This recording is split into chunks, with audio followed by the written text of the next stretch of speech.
Are we live? I know someone's speaking in Braille early. I'll put it for 5.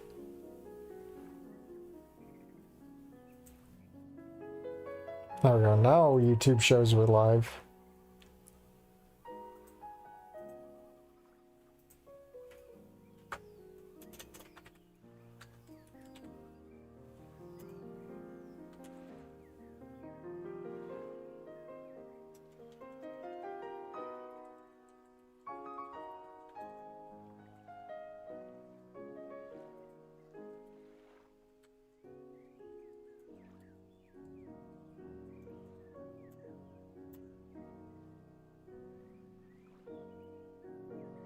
I mean me, okay. What's the point of making Braille digital if you can't read it with your finger? Let's see how they did. Well, Owl pretty much spoiled nearly everything in the Discord, saying it's beat for beat again. We're having an Alia situation.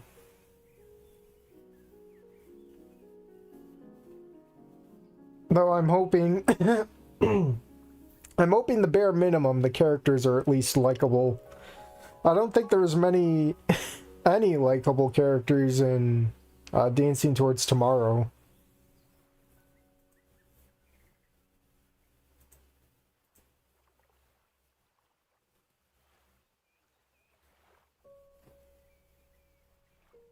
Wait for real. I wish I could have gone in blind. Pun not intended, but I don't know what it is with some people. They have to like open their mouths and spoil it for me, so I can't even judge it. I can't even judge it fairly. I want to judge every mod fairly, but if I have people speaking in my ears, then I'm gonna just be I'm gonna be known as a mouthpiece for other people, and that's not really fair to me. Like.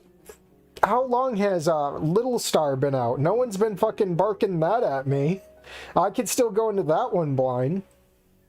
But I can't enjoy this. I gotta like automatically be told, hey, this is beat for Lwani. I'm like, okay, I was hoping that wouldn't be the case, but he didn't have to spoil it for me.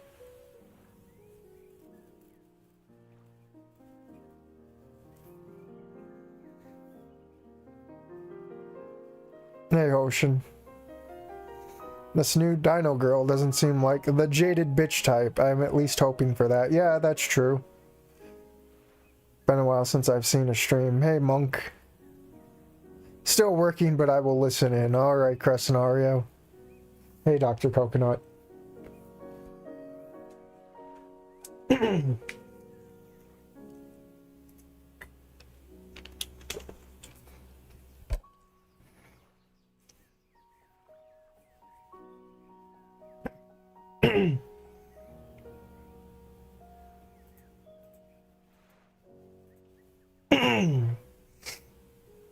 Oh, wish I wasn't clearing my throat. That's on me. I ate like half an hour ago.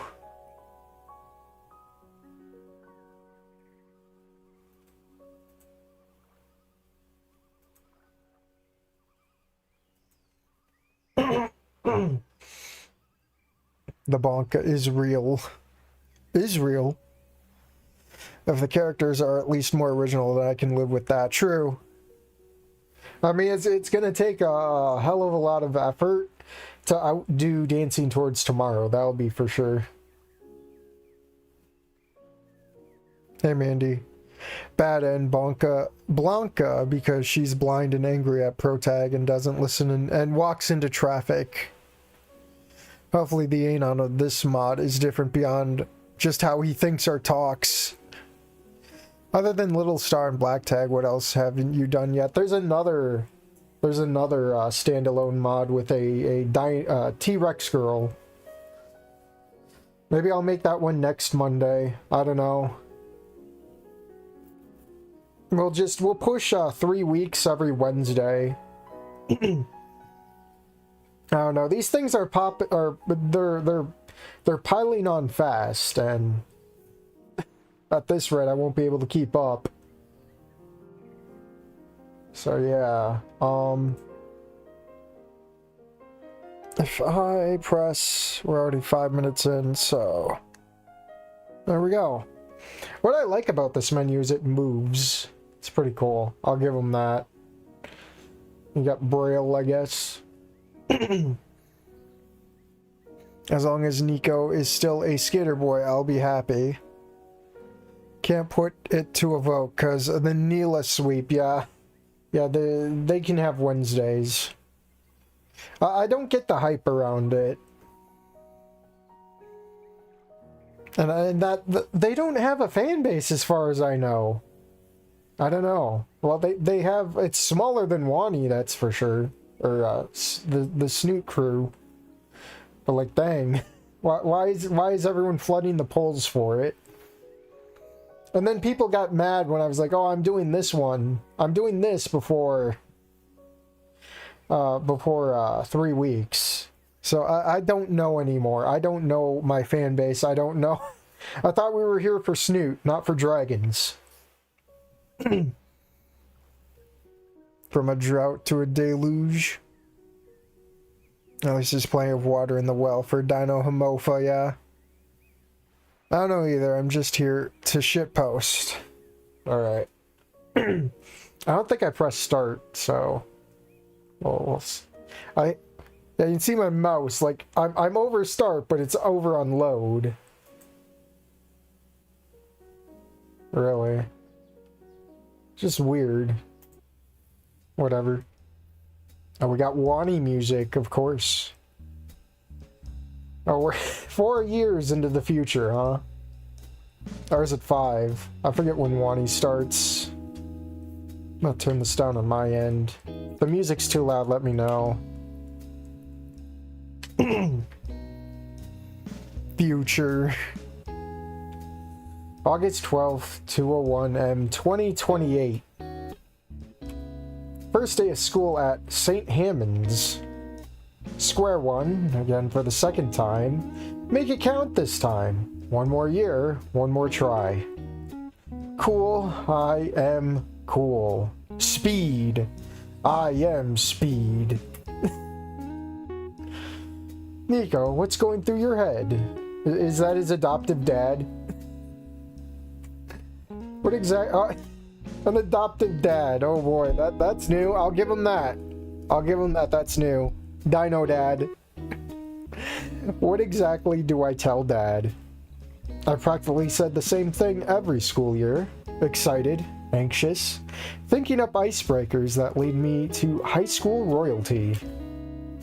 Nothing really, Dad. Just excited for school. I quickly pull out my phone. I really don't want to deal with another dad speech. Really now? Well, I'm glad to hear that. You've certainly earned your place at the your place at the school. I'll keep up with your channel, you know. I mean, getting into an arts-oriented high school is crazy itself, especially for a hobby that I thought wouldn't go anywhere. Imagine a folding chair with my name embroidered on it, microphone in hand, vision in mind. Hopefully not a mattress with a porn star in front of me. Yeah, no pressure. Yeah, doing my whole thing, you know. Filming videos, doing shoots, maybe even some awesome skating tricks. Uh-huh. I've seen that same approving nod many times. He does it when he doesn't understand something, but still supports me. He looks over towards me as I scroll through the various feeds of students from St. Hammond. Not even in the school, and I'm already stalking strangers. They post their own art, digital and traditional, remixes of songs. Some of them are announcing their posts slowing down due to the start of the school semester. And of course, another "we're proud of our students" shtick by the teachers. Man, I hope I can at least find someone interesting to befriend. Someone who doesn't have a stick up their ass personality. Posers. Sometimes I feel like one myself. Everyone in my family has been successful in some way. I'm no egghead or techie. Hey, Nico? I look up from my phone and see that we're on the freeway heading towards school. It's a bit of a drive compared to my old one.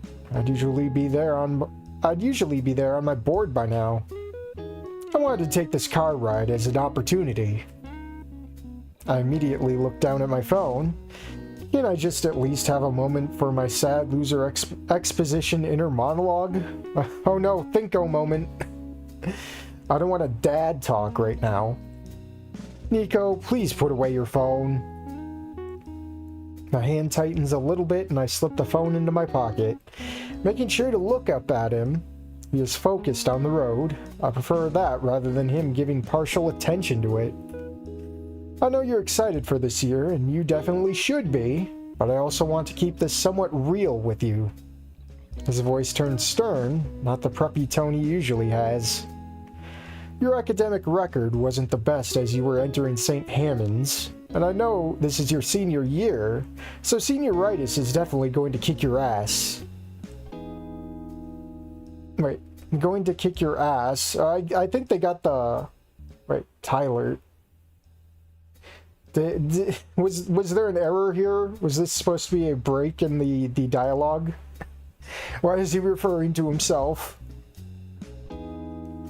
But if you manage to score high grades, I'm very sure that you'll be able to get into a great school. Some school you actually want to go to.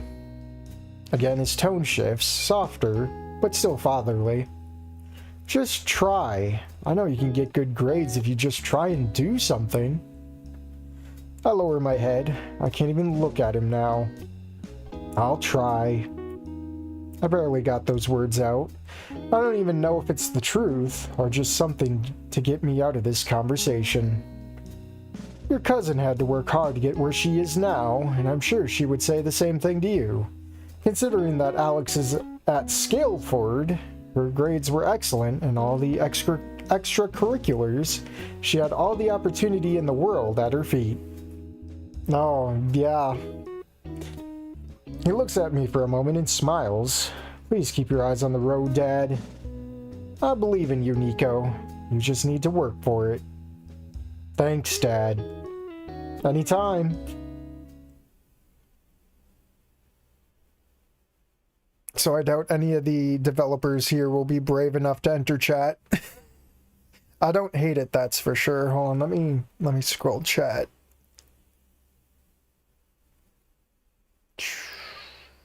1 year after Inko and Olivia's engagement. That's true. Some originality. He could be his bio dad. Maybe he banged a Hume wife. Who knows? Ooh. The acid reflux is attacking again. Does Dino Dav have a NASA shirt on? Does he? Well, let me see. Before I scroll back. Oh, goodbye, purple stuff. Oh, no, there's no scroll. There is no scroll back. I apologize. What is history? We'll leave it on there for now. They found me out. One of the Dino girls in the story I made has less an adoptive human father. Saba can attest to that. I don't hate it, that's for sure. Yeah, so far so good. A present father character, unheard of. I know, right? Just don't check his deviant art, Dad. At least a visible parent. I think the only ones we've seen was Mimi's first cut. Take on me, and one I can't remember. Too much exposition. Here we go. Expository dialogue. I can't fucking talk, dude. Rempy moment. That's true. Been a year, I get. Is there a date on that?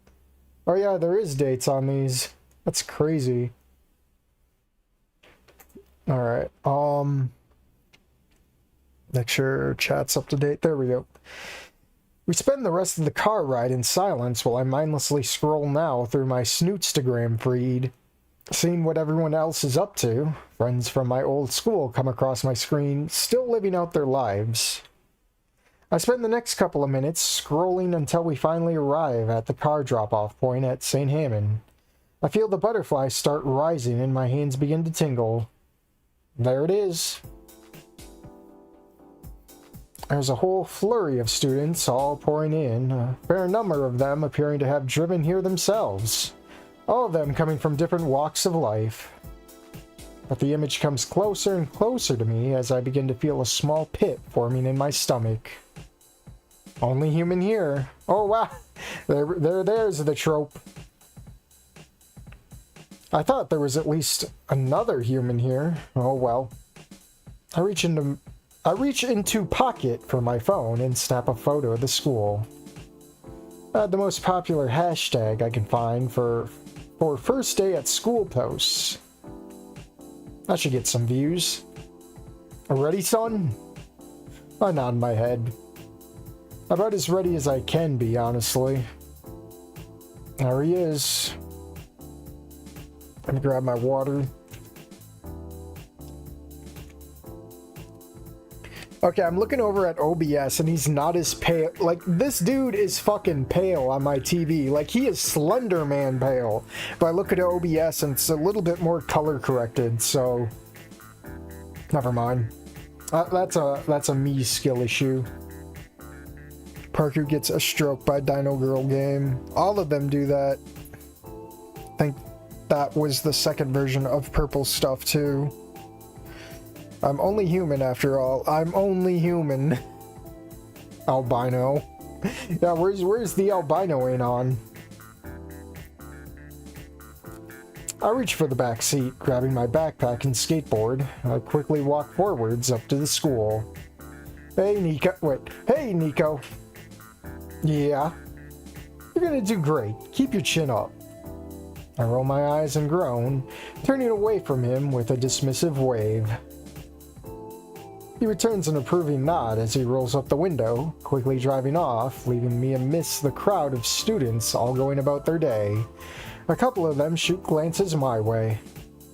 Nothing too out of the ordinary, honestly. I make my way through the crowds of multicolored dinosaurs of all shapes and sizes, squeezing past the menagerie of students as I try not to step on anyone's tail, literally. Oh, there she is. She's blind. I was kind of spoiled of this too in the fucking Discord. I gotta really make spoilers illegal in my Discord, punishable by Discord death. I saw Trunosaurus Rex over here too.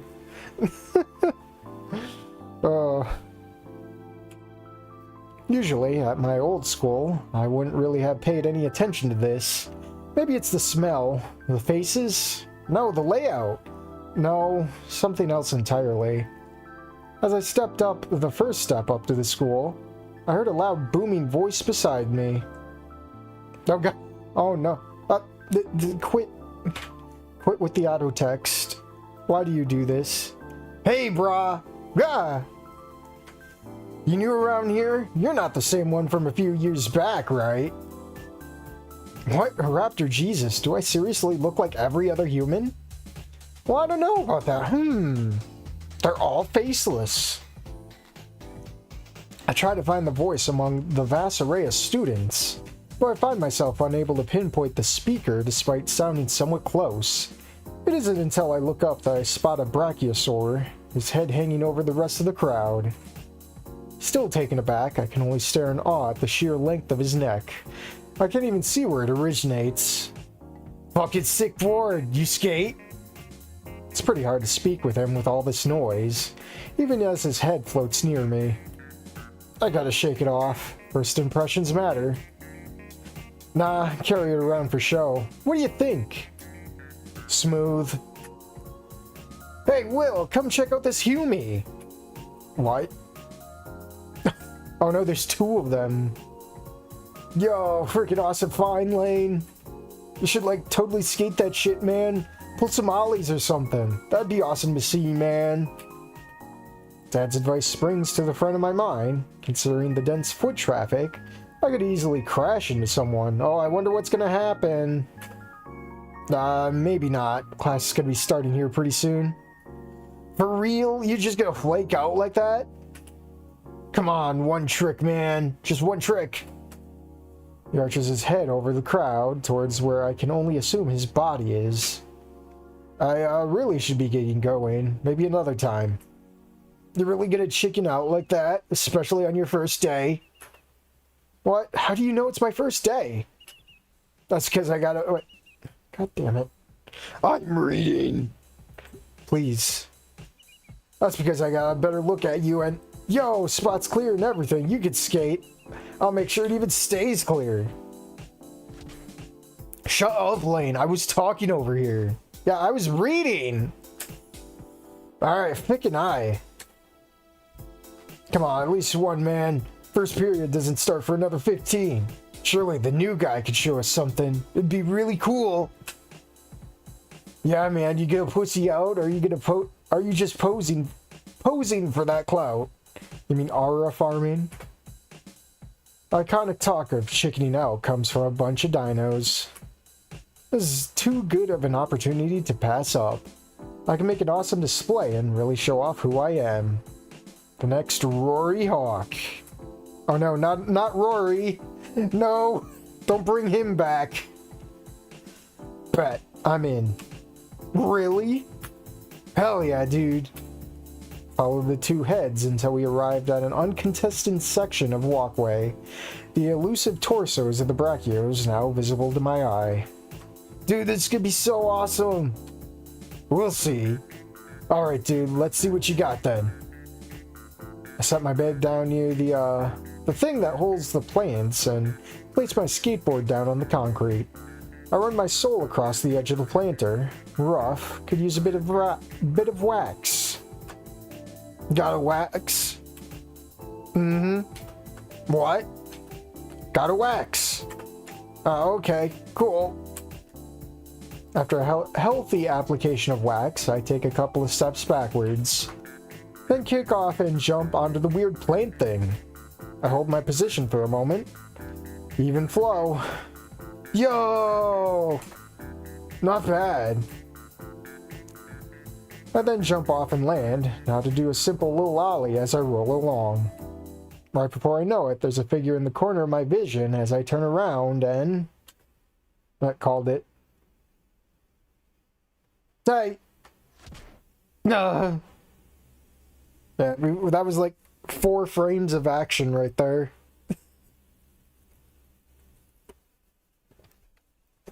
Oh boy. E1 Fang, more DACA. Hear me, we're orking it 40k style. Hey Sabic. Someone decapitated this Brachio and the second head popped out. I haven't played any pro skater. Forgot what an ollie is.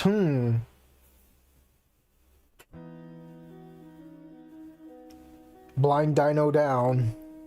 No shit, I actually hit someone.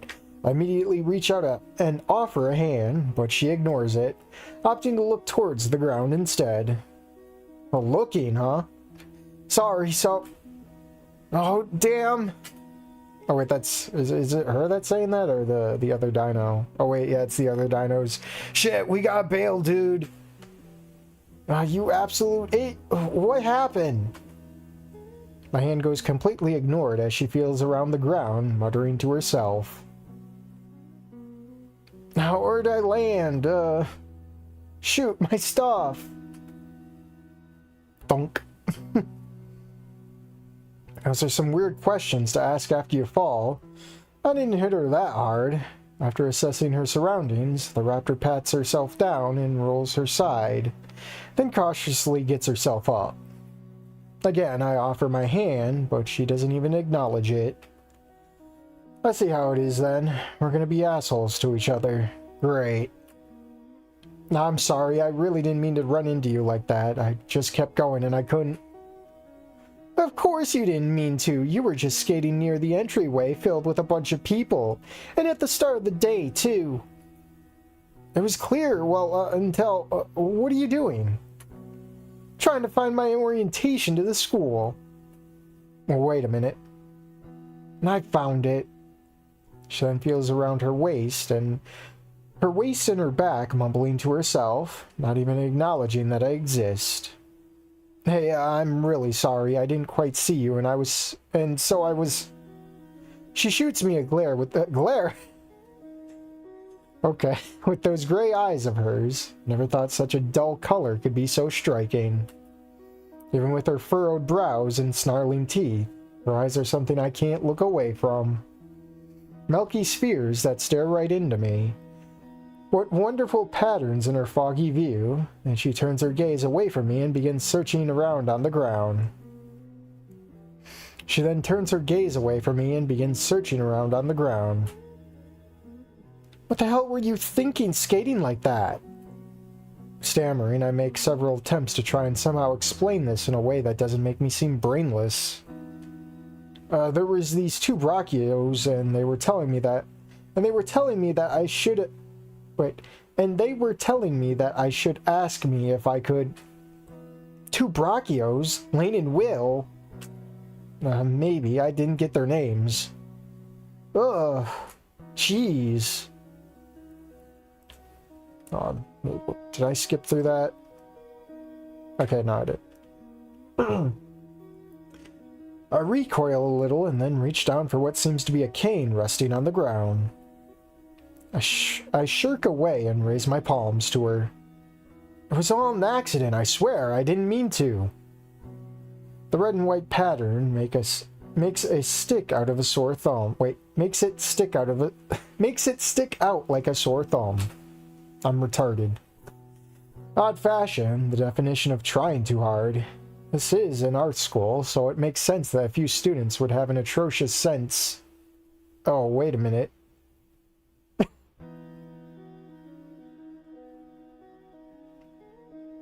Fuck. I can feel my stomach freefall. There's absolutely no way I just managed to run into some blind chick. Literally crashed into her, even. Shit, I didn't know I...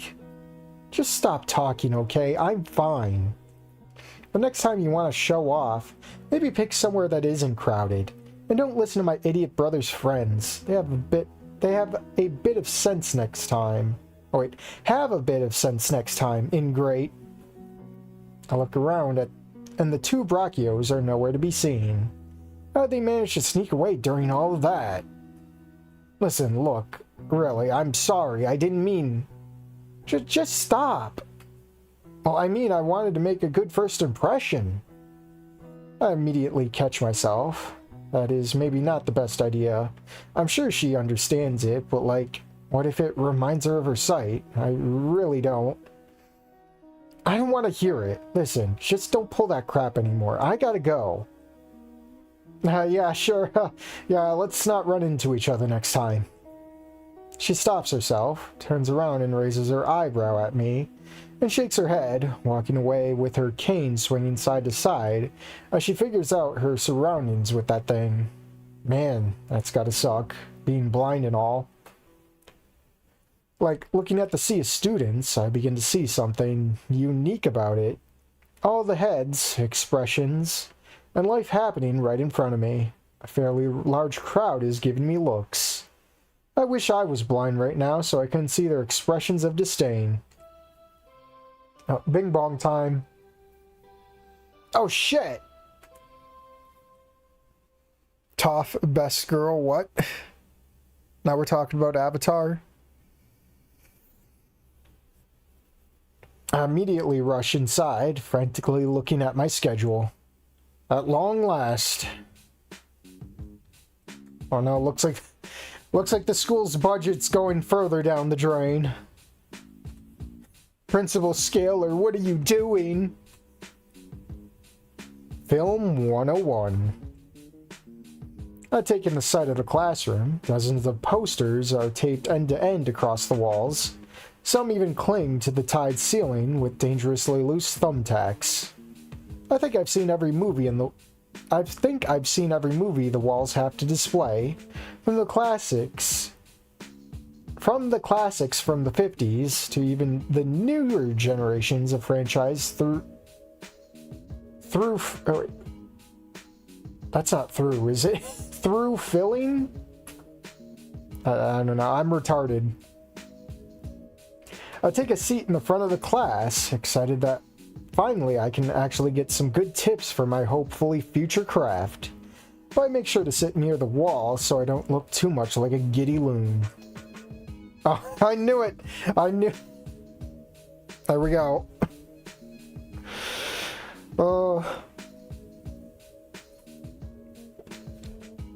I see Channel Awesome didn't work out for you, huh, Hank and File? The teacher takes a double take from his monitor behind his desk, taking a few moments to peer over the top of it with a confused gaze. He mumbles something before shooting up from his chair, his stance professional and fingers clasped together. A big smile flashes across his slender snoot. You're lucky it's not No Nostalgia Critic November.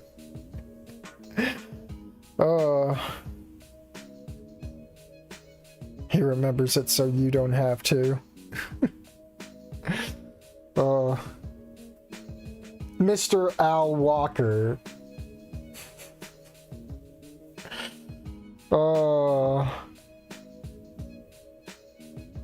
Okay. Hello, I'm Mr. Al Walker. I remembered it, and now you have to. Too. He greets us with the well-practiced line, said hundreds of times before. He fixates his hat and takes a walk in front of the class, pacing back and forth from the door to the window. I'm going to teach you how to make good movies, cinema that will outlast even you. I'm going to... A sudden knock was heard at the door. A slender, feminine hand poked through waving a piece of paper. Is this going to be Bianca again? With a loud, high-pitched screech, Mr. Al Walker reacted to the knock before composing himself like nothing happened, grabbing the piece of paper and dismissing the hand before squinting at its contents. Mr. Naku? Is there a Naku here? I sigh and raise my hand. Well, how? It's the first day, for Christ's sakes. The principal wants to see you. I'm going to pile drive myself into the pavement. Got reported. So take your bets. Is this gonna be Miss Scaler again? Post kick Assia. Oh no. A better reference would have been James Rolfe, since Rolfe actually understands filmmaking, whereas Nostalgia Critic just critiques movies, but sucks at making them himself, yeah. I mean, he does own Cinemassacre. It makes sense. It's in the name. Alright. I nod my head and try to tune out the hushed whispers. Running into that blind girl is always going to haunt me until the end of my days, won't it? Ugh, and to think that's my first impression at St. Hammond 2. Oh no, it's that one guy from the group shot. I don't know his name. What was it, Hector or something? I follow the woman through the empty hallways. She motions me to sit right next to a brightly colored Spinosaurus who's shaking his leg up and down rapidly. First time on your first day? How exactly do you know that? Ha, well, you just admitted it to me. Any human here means that it's their first year, so I hope you aren't a senior or something like that. That'd be a bit tropey if you asked me. Oh no, they're referencing, oh wow. Ha! Oh, Lord. You're a senior, aren't you? The Spinosaurus smiles, rolls his eyes, and shakes his head. Yeah? He runs his hands through his hair and nods in my direction. That was Martin, not Hector. Not referencing Hector Martin, oh my god. That fuck... Oh, Lord, that's a disaster. If you know Kiwi Farms, you know Kiwi Farms. Name's Martin. Pleasure to meet you. Nico. Not bad. Not bad? I've heard worse names in my life. He scratches at his fins on his back a little bit, and we sit in silence, hearing some commotion from the principal's office. How'd you land yourself in the principal's office so quickly? I, skated on school grounds. Martin gives me a confused look. Plenty of people do that? and ran into a blind girl. Oh, fuck. Yeah. You into Bianca, that blind girl? How many blind girls are in the school? Oh no.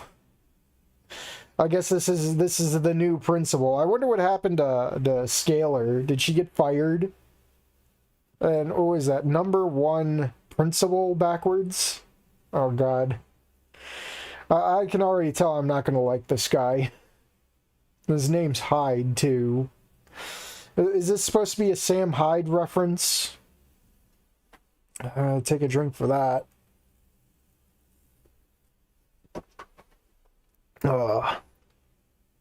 38 people watching. We are so back. Crazy. Alright, you two. Comment. Wait, isn't this... Is it this song from fucking Wani Gemu? Where's this song from? I forget. It sounds familiar. I heard it's in some mod. Papers are all over the place, but somehow neatly organized. It is the definition of organized chaos. I never thought it possible, but it is. The aquamarine dino motions us to sit down in the 2 chairs. I'm gonna turn this down a bit. Martin looks towards me with some hesitancy before he sits down himself. So, Principal Hyde. Hold on, you're here again. Yes, Listen, buddy, we talked about this, right? Hyde turns to me, loudly smacking his lips before pivoting back to Martin, then leaning forward with interlocked fingers. This kid here knows it too, don't ya? He slaps me on the back as he chuckles at his own joke. What even is going on? Is this actually the principal? There's no way this guy is actually in charge of anything.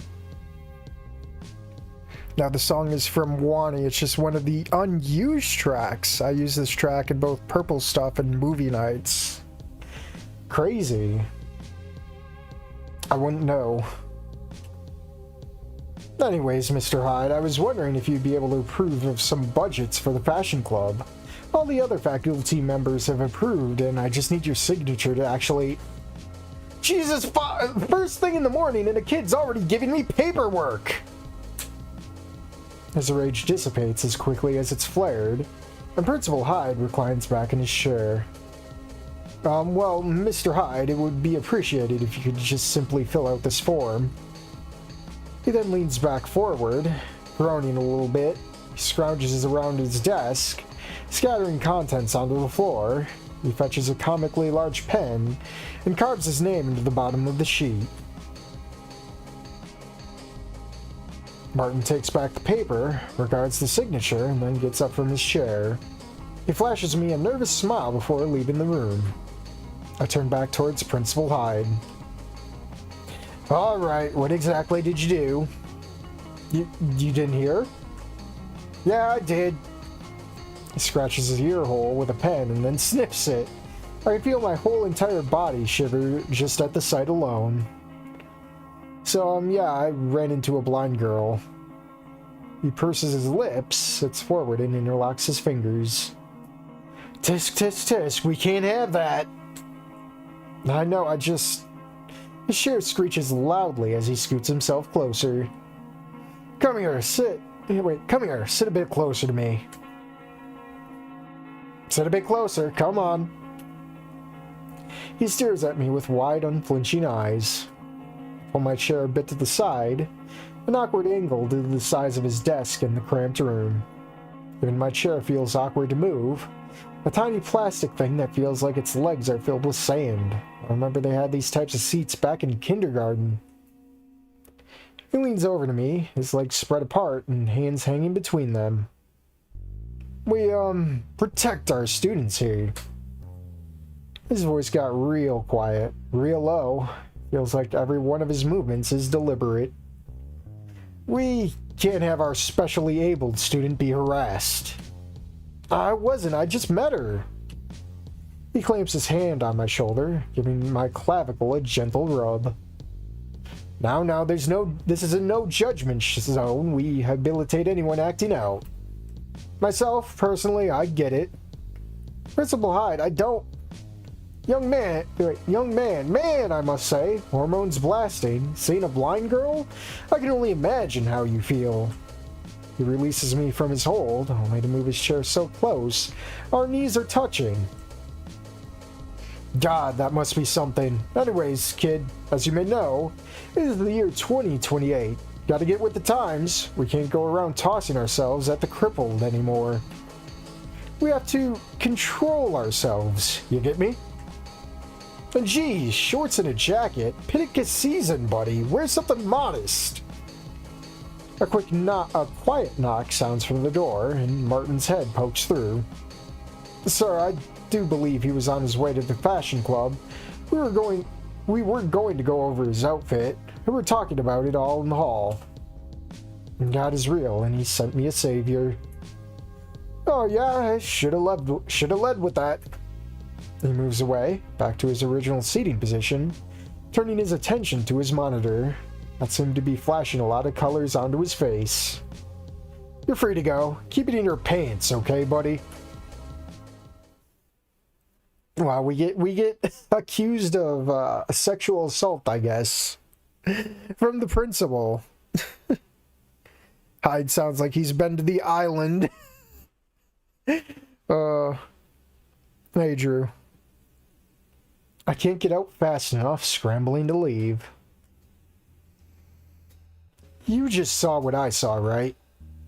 The moment Principal Hyde's door shuts, all hell breaks loose within his office. Martin and I jolt away from the door as something large collides with it. I hope he's just reorganizing his papers instead of having a full-blown psychotic episode. Whatever the reason, I'm glad I'm on this side of the door. Yeah, have you always had a principal like him? Oh, here we go, here we go. No, Scalar was boring and had much less interesting wardrobe. Never vibed with her or her lackey, but she got the job done regardless. How did a guy like that get any administrative authority? He shrugs his shoulders and then pulls out his phone from his pocket. Still first period despite everything that just happened. God, that conversation felt like hours. If I spend another second in that room before the semester is over, it'll be too soon. Where exactly did you come from? Filmmaking 101? Shame, this is my free period. Well, I appreciate the save, man. I suppose we'll hang later then. I've got to get back to class. Wait, before you go, let's text each other, yeah? I mean, like, trade phone numbers? Yeah, I gotta stay in contact with my club members. We gotta go over that outfit, remember? Besides, you're new here, but I have a few new contacts. Never know when they'll come in handy. Thanks, that's like the first good thing that's happened today. It seems I can't catch a break. I mean, you did skate into a handicapped girl in full view of the school. Also, how exactly did Principal Hyde find out so quickly? Maybe she told him. Maybe, I don't know. She didn't give off the vibe of being a snitch. She was just distraught as me. Angrier even. Maybe. He shrugs his shoulders and pulls out his phone. We then exchanged phone numbers and then went about our day. I'll see you around, Nico. Take it easy, Martin. The rest of the morning's periods were fine and went without any note. Thank Raptor Jesus for that. It didn't seem like anybody was really talking about me running into that blind girl or anything like that. Which, speaking of, we still have to run into Vivienne, don't we?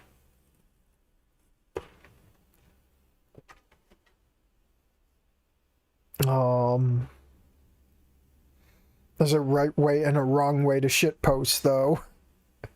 Explain yourself. Spears could crack wise and be serious. I don't know what the hell that was. The rest of the classes were at the standard high school courses, math, English, stock standard boring stuff. It's after lunch when I will be doing the fun classes like filming and the free work period. Maybe there I will find some peace. As the hour arrived, all the students began rushing towards the lunchroom. As I approached the hall, I hear a rising commotion and what sounds like something from a war thriller. Oh man, I know seeing as this is an in-Wani universe, I have to let it slide, but this is such a cliche. Raptor Jesus, it actually is a war. If there's any hope to actually get food, I'll need to get it now and get out. I battle my way through the crowds, through a couple of the larger dinos in the cafeteria in line, eventually grabbing what is something off the lunch line. The rations have been secured from the canteen line, and I need to get the hell out of Dodge. This area of operation's way too fucking much. Choosing to actually enjoy my lunch today, I decide the hallway is far friendlier to hungry humans. There she is. Another drink.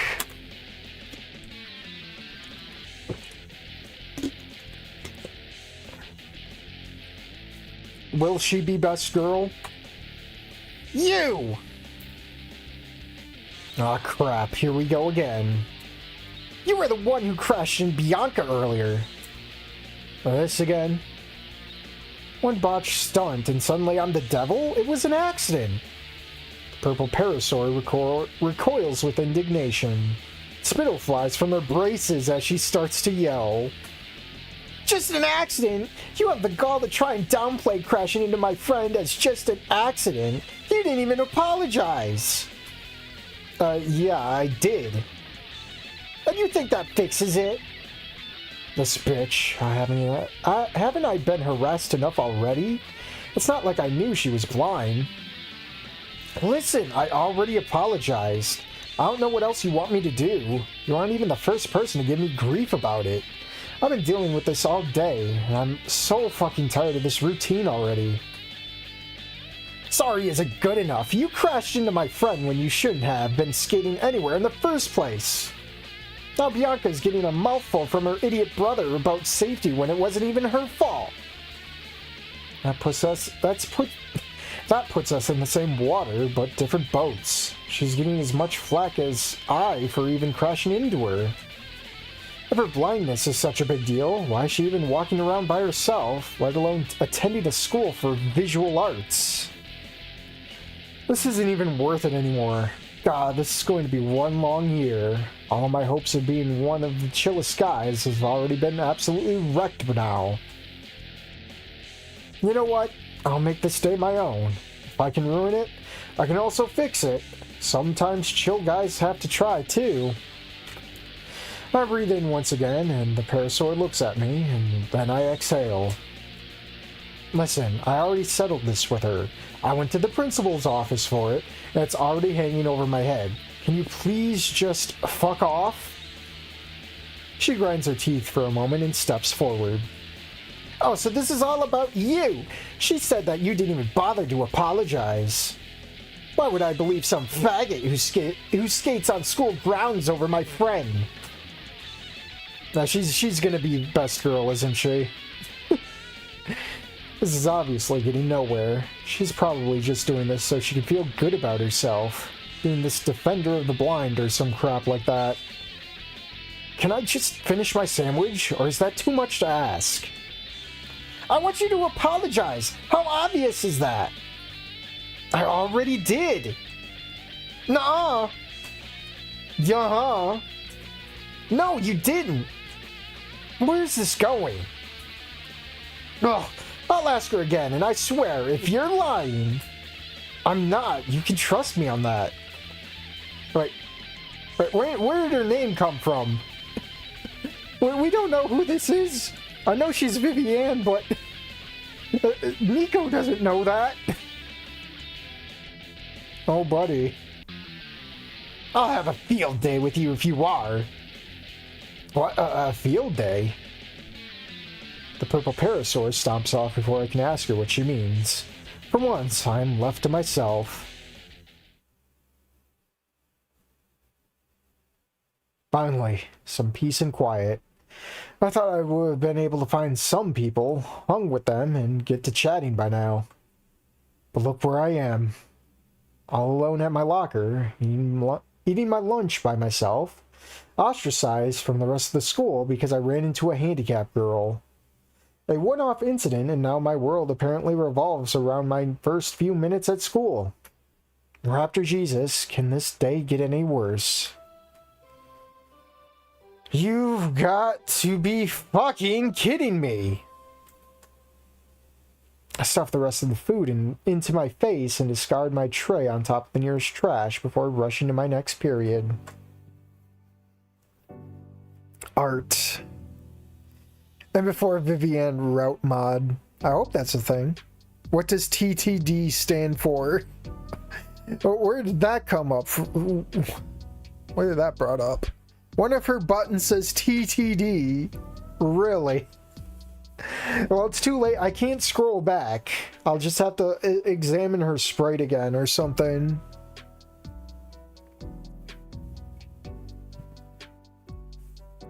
Oh boy. Acid reflux attacks again.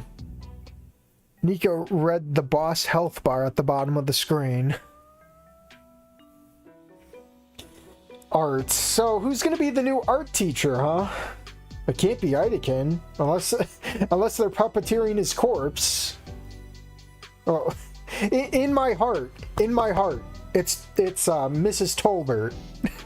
Where it's not gonna be that, is it? Oh. I step into the room and I'm greeted with the heavy smell of various utensils, plastic, clay, and everything in between. It feels like a haven more than anything.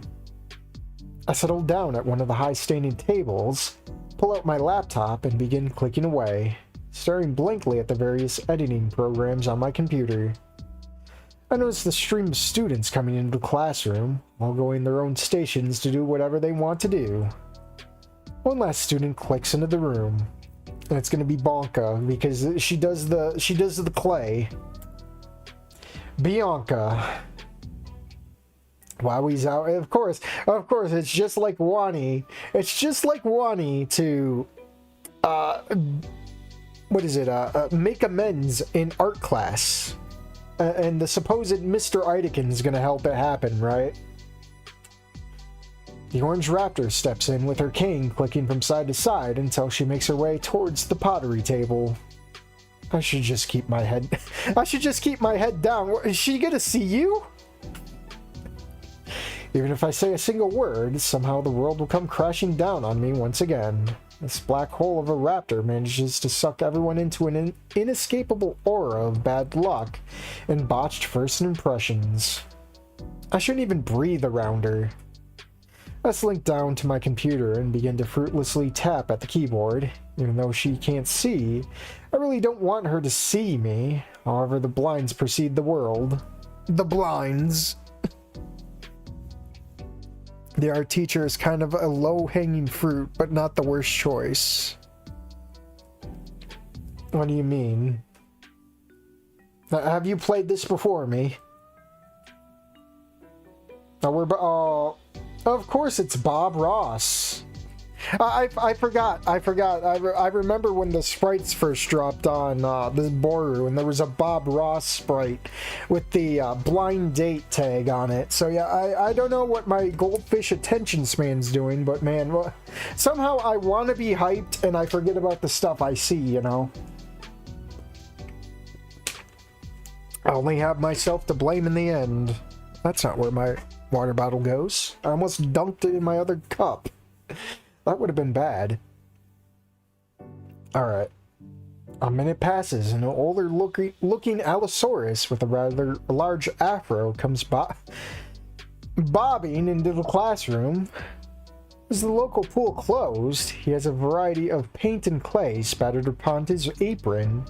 Well, if the local pool's closed, he'd have to be black. Sorry, I don't make the rules. With a large smile that is somehow reassuring, he sets down a bag where he pulls out a variety of paints and places them on the table. The rest of the class glances towards him, but he doesn't seem to be but he doesn't seem to quite mind that he doesn't have quite the full attention of the students as I butcher that entire fucking line of dialogue. Welcome to the ride, folks. He then looks at... No, he's looking right at me. He flashes a warm smile without showing his teeth, which is actually kind of considerate, and then begins to walk towards me. Uh-oh, stranger danger! Mr. Darrow. That's not Bob Ross. Oh, hello there, I'm Mr. Darrow. He puts out his hand, and I reach out to shake it. It's firm, but gentle at the same time. He gives a good shake without yanking my arm off. You must be the new student, Nico, yes? I should speak in a whisper so I don't pull myself in the event horizon of the black hole. Yeah, I am. Good, good. I think you're the first student who joined us during their senior year. But I'm glad that you are here. Welcome to my little world that is this classroom. He then gestures to the rest of the classroom. There's something oddly comforting about his soft voice, like I could just be lulled to sleep by a ha ha ha ha ha.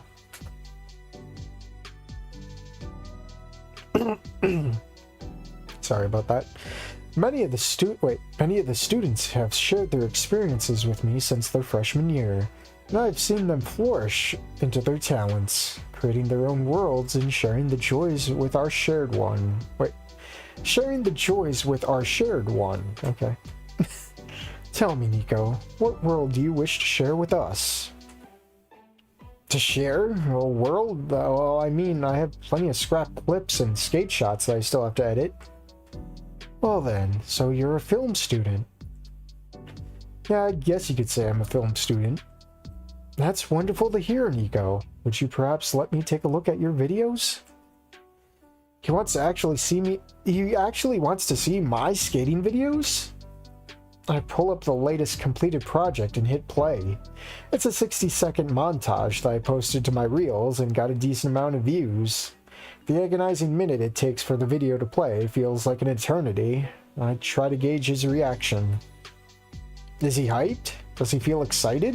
Wowed? All I receive is that same gentle smile that he loves to give. Once it is finished, he then looks up at me. That was pretty amateur stuff, Nico. What do you mean? It screams of a desperate tryhard, over-edited, avant-garde angles without a purpose. What?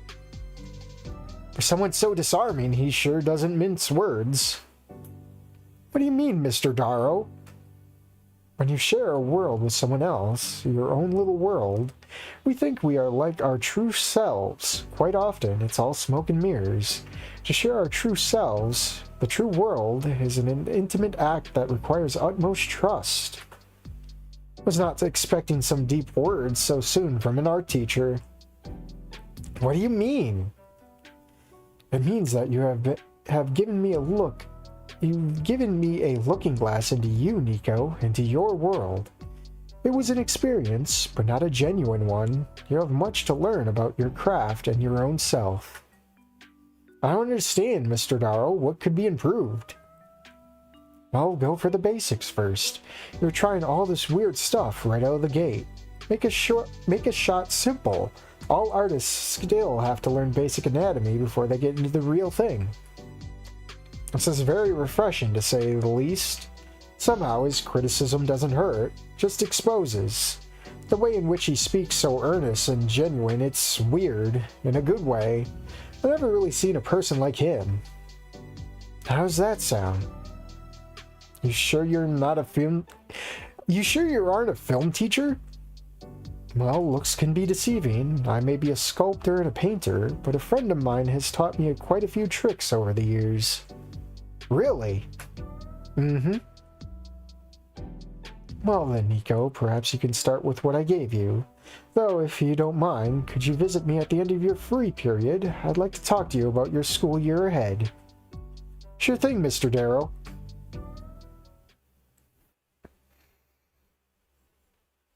Are you guys seriously making bro is comments in 2026?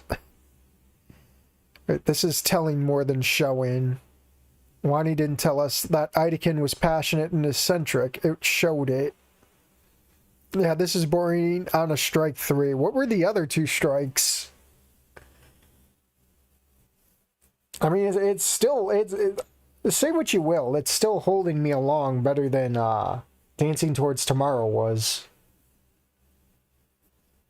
As soon as he walks away, I immediately feel the coldness of his absence. I'm left once again to the world to see the rest of the students all working away on their various projects within this classroom. Oh no! Oh no! They really had to show that. Wait, this was on the Boru, wasn't it? This shot was on the Boru. Oh boy, that's one way to reintroduce your love interest for the game, huh? I can't let my guard down around that raptor, though. Look at her. Her hands are already caked in mud as she works them over a small mound of clay. How can she sculpt if she can't even see? Can't be easy to make art without your eyes. I wouldn't know where or how to begin. I should keep my nose to my own business. This video won't edit itself. I spent the rest of the period touching up the frames of the video, creating that small world Mr. Darrow mentioned. I feel like I captured some of it, but I really don't know. After hearing his feedback, I don't know anything. I don't know who I am. Looking at the screen, I just see a dude skating in a park with some rock music blaring, surrounded by a bunch of dinosaurs in the background. And that's it. There's nothing remarkable. Is my world really that unremarkable? Nico, are you okay? I shake my head and look at Mr. Darrow, who is standing above me, overlooking me. The rest of the students are already heading out of the classroom. Message redacted. I'm kidding, by the way. I'm just being nitpicky. I know how that is. Junk in the trunk. Oh no, everyone's thirsting over the blind chick. It ain't a Dino Homopha game without a classic ass shot. Yeah, Wani and Snoop both have that. That's true.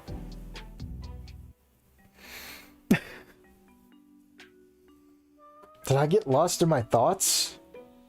Maybe a bit too much. But that's nothing to worry about. What matters is that you are finding that world of yours.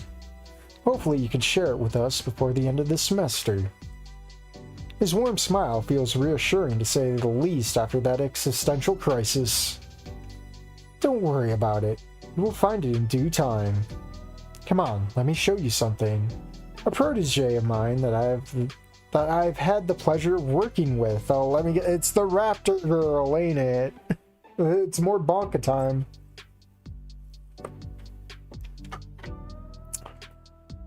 Here we go. Yep. No way. Bianca, how goes your face sculpt? Oh, Mr. Darrow. She snaps with a small hop out of her trance, breaking into a large smile as she quickly turns towards the two of us. Does she even know I'm here? Well, I didn't quite make much progress today, since it's, you know, the first day and all. Sculpture has already taken a form. Her humility betrays her skill. The slick, wet clay seems to rise from its pedestal and transform into a wide-open maw, screaming at the sky. Long strips of clay line one side of its neck, musculature soon to be hidden by newly kneaded skin. Don't worry, you have the rest of the semester to explore. Sooner or later, it will come to you. How goes that tail sculpture idea of yours? The tail flickers, but she shakes it off. I really don't have anything. I shift a little, and she suddenly turns her head my way. You have someone else here? Shit. Ah, yes, apologies. Should have told you. This is Nico. He's new to the free period and just getting started himself. He's doing filming for the time being. Aw, that's nice to hear, Nico. Should I say something? What if she recognizes my voice? It would wipe out this entire interaction. After Jesus must have guided us here or something, because this is some divine intervention levels of fuckery. Won't you introduce yourself, Nico? Hi there. She's like, mood ruined. In that moment, I felt myself suddenly freeze. By the looks of it, so did Bianca. She stands there for a moment. There's a lack of eye contact. As much eye contact as you can have with the blind. But the atmosphere is still tense. Are you... I'm not. Shit, I got found out. Why are you here? Whoa, you two, what exactly is happening here? I accidentally ran into her this morning while skateboarding, and now she hates me or something. I feel the anger rise to the forefront, but luckily I managed to swallow it before any more spills out. You literally picked the worst spot to skate! All the two brachios... Mr. Darrow places a hand on both of our shoulders, and I feel a deceptively strong grip. It digs into my shoulder with the force of 1,000 stonemasons, while he still smiles at me. There's no reason an art teacher should have this kind of strength. You two, please, this is not the place for your argument. In fact, I think you should drop it and let bygones be bygones. It is better to forgive than to hold on to anger. I feel my shoulder slide back into its socket as he releases his clamp on the two of us. Bianca turns her head away and continues to focus on the clay sitting in front of her. Look, I'm sorry, I should have thought twice before showing off, but I didn't think anything serious would come of it. Her hand's slow, but she doesn't look away from her ongoing project. Besides, shouldn't there be a handicap walkway or something away from the main entrance? Bianca grits her teeth. She probably thought that since I'm a human, I wouldn't have picked that up. But I would give her the finger if I could get away with it. Or if she could even see it. Right. It was an accident. You apologized after all. Wait, seriously? After all of that, she drops it? In fact, I'd hate if you would apologize more. Well, maybe, Bianca, would you mind telling us a bit about your journey? Journey for what? She turns around and began to pack up some of her notes into a bag, and felt the clay, into the bag and felt the clay, taking a pencil and etched into the clay, quickly feeling it and nodding. When you first stepped into my class 3 years ago. Maybe you could tell him instead. She simply shrugs her shoulders and continues cleaning her station with a level of meticulousness that I haven't seen in a long time. Bianca have arrived to my class about, it doesn't sound right. Bianca here arrived, there we go. I was reading it wrong because my eyes, I guess. Bianca here arrived to my classes about 3 years ago. An aspiring pottery maker, she sought to craft the best vases around to become a master of her craft. She was hell-bent on it. She would beat the devil out of the poor clay. Every time she saw and felt some imperfections... Did he just say saw? Bam! Smushed. Never could achieve the perfection she saw with pottery. So I told her to try her hand at sculpting. I remember the first piece she made. You sound like my dad did. Wait, that's Bianca. Whoops. You sound like my dad did. No, please, I'm just your biggest fan. She begins to wash her sculpting tools in the sink, turning away in an attempt to hide her growing smile. While she cleans, she nervously shuffles in place. Speaking of, where's that bust? It's somewhere in my house. I don't quite remember. Mom more than likely moved it to someplace else. A shame. But Nico, you see all these pots and plates on the shelves? All Bianca's work. She doesn't think that they're special, but it shows how much she's changed. No more dishware, just art. What matters is that your art feels entirely natural to you. Bianca hasn't looked back since that day. Yeah. No. What does he mean? Is he suggesting skate vids aren't my thing? There's no way I can transition to something else. Skating is kind of who I am. It's what helps me get friends, the views, and everything. I really like making people's day better with my filming. But it will take time, years or months, who knows. But I will leave you to be. I'm sure I've tooted Bianca's horn a little too much.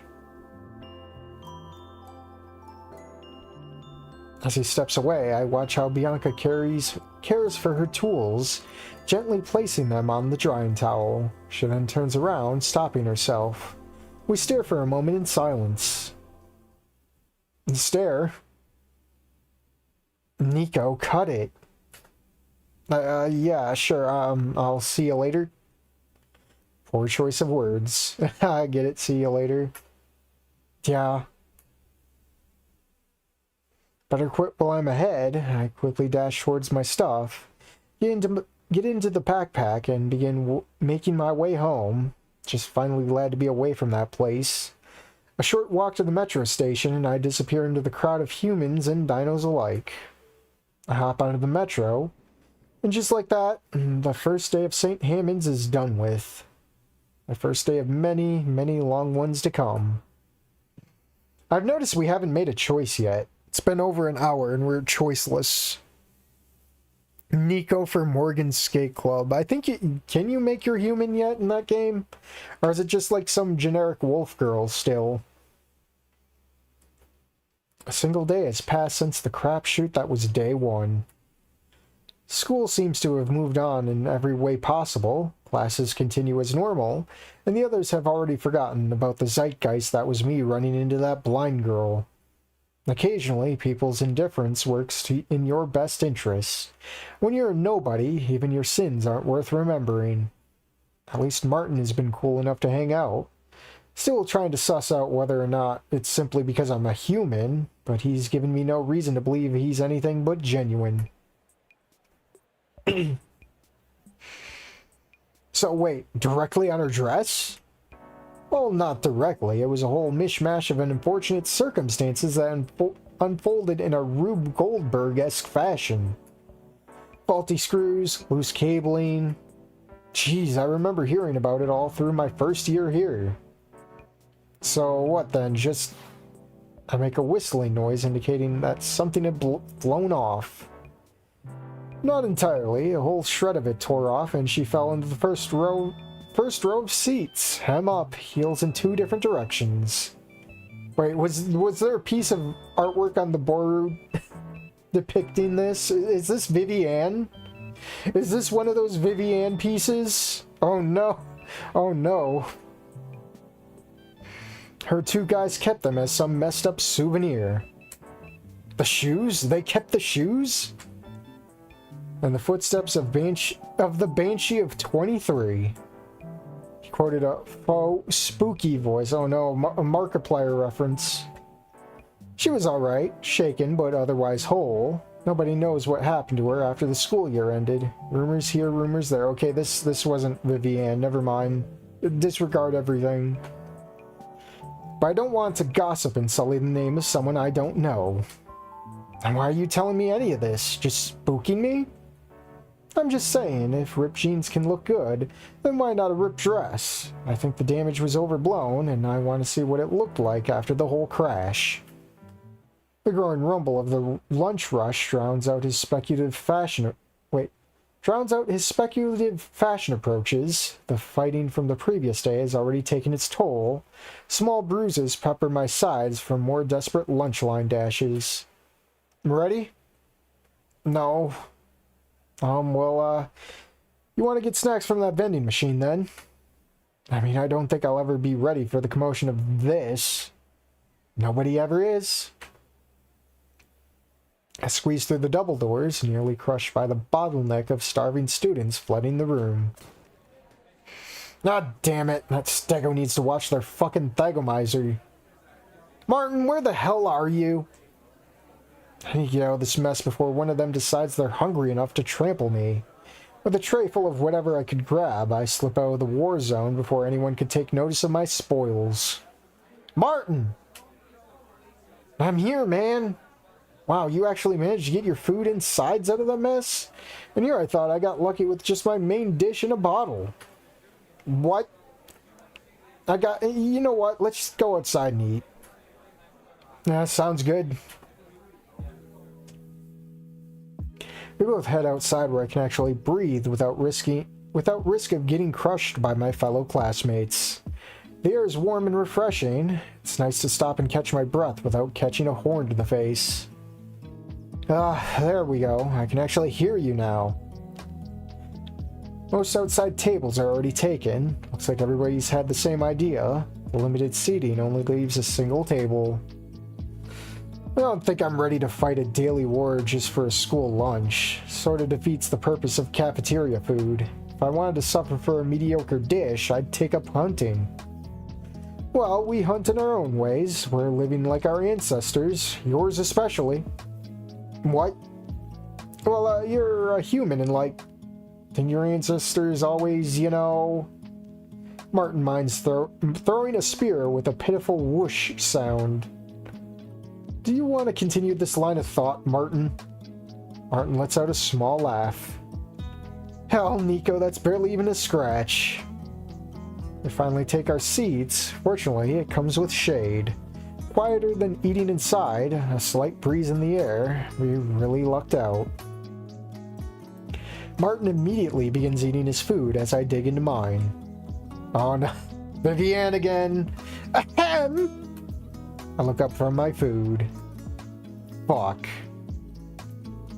Martin looks up from his food and spots the purple parasaur sitting right next to the blind girl. Just how the hell are those two friends? The one with the pins is especially revolting. It's too harsh of a word. She's rough around the edges, unironed clothes, crooked glasses. She even smells a bit funky. She's a bitch trapped in a nerd's body. Is that a TDD pin? Or is it reversed? Let me grab the phone. I have to super zoom. Oh yeah, backwards. I see it. Best girl is back, yes. Wait, there's your Puppet Pals reference. What? What happened? Is this the barbecue scene? Are we speed running Wani's plot? Oh. Neither of them are winning any beauty pageants, but at least Bianca combs her hair and wears clean clothes. The dino wipes his mouth, revealing a winning smile hidden beneath the lunch line's mystery sauce. Well, good afternoon to you too. Kinda didn't see you there. Neither did I. Bianca. Neither did I. Wonder if she's actually blind. Is it black or something in there?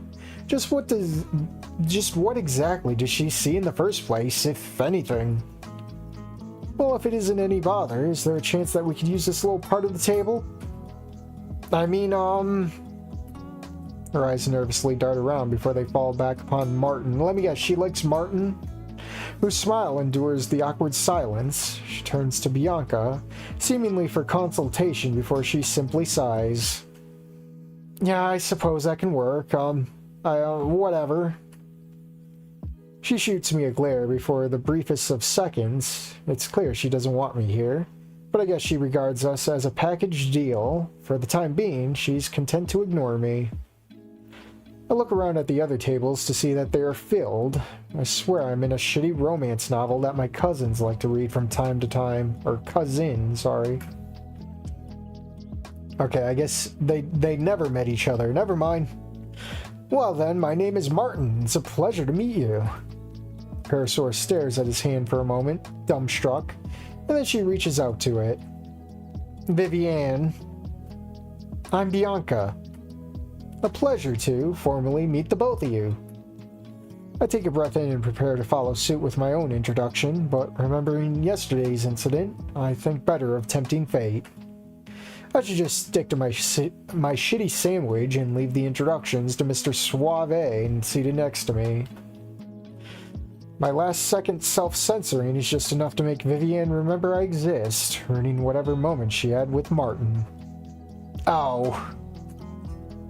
Oh, I almost thought I heard you speak for a moment. She then takes another bite out of her sandwich, idly looking in my direction. I can't see her eyes, considering that she's wearing those sunglasses. Is it for fashion, or just to keep people from asking about her eyes? Maybe she's light sensitive.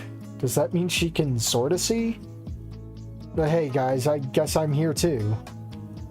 So what do you two make? Vivienne shuffles a little bit in her seat as she scratches the spot behind her crest. None of your business. Her words are stopped by a sharp smack into her ribs by Bianca's elbow. I write. And I make sculptures out of clay. I'm sure that Nico can attest to that. She motions in my general direction. Yeah, we're in the same art class.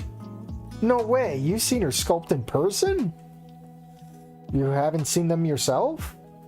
Well, yes, but only the final product. Never the process. Last time I tried to sneak a peek at a work in progress, she threatened to cane me. I mean, she's got it down, you know? I can't say for certain I understand it, so many steps to keep track of, but she's nailing it. My parents still have one of Bianca's sculptures decorating the foyer. We use it for storing keys, but I think it should be placed somewhere more prominent. Well, if it's as lovely as she is, we're bound to see it in the finalist bracket of this year's competition. You are entering that, right? Maybe. I'm kind of in a slump right now. Oh, just like, where did I hear that before? Man, I love Wani so much. Seems like I'm not the only one in the dumps. Shared misery is misery halved, I suppose.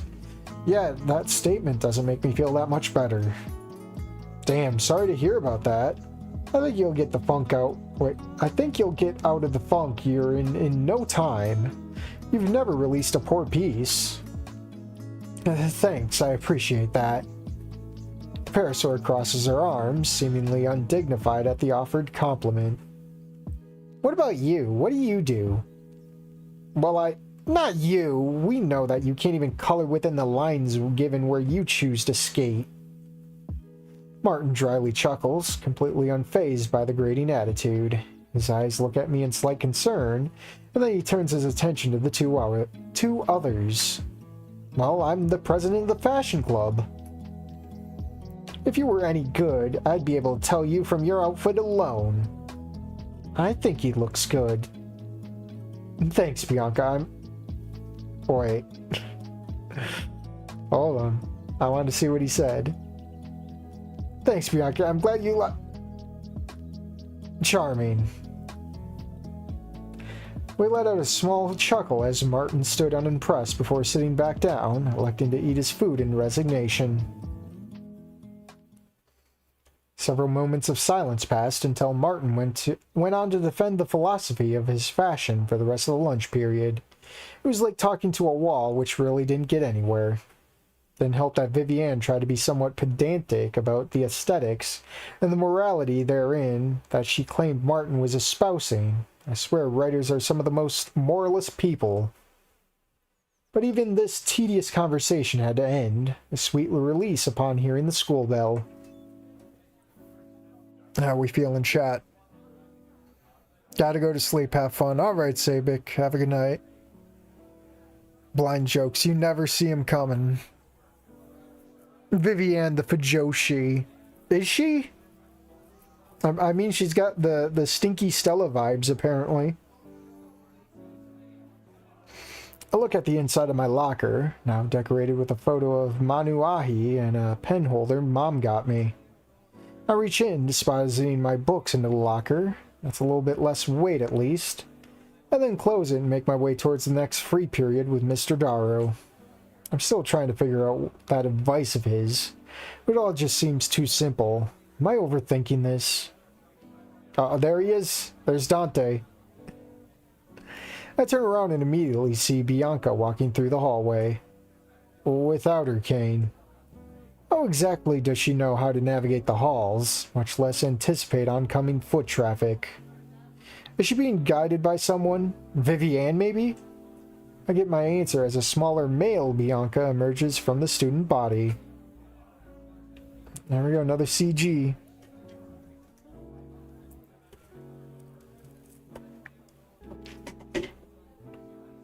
Oh, no TTD button on him? You should have used your disability 10 minutes, Bianca.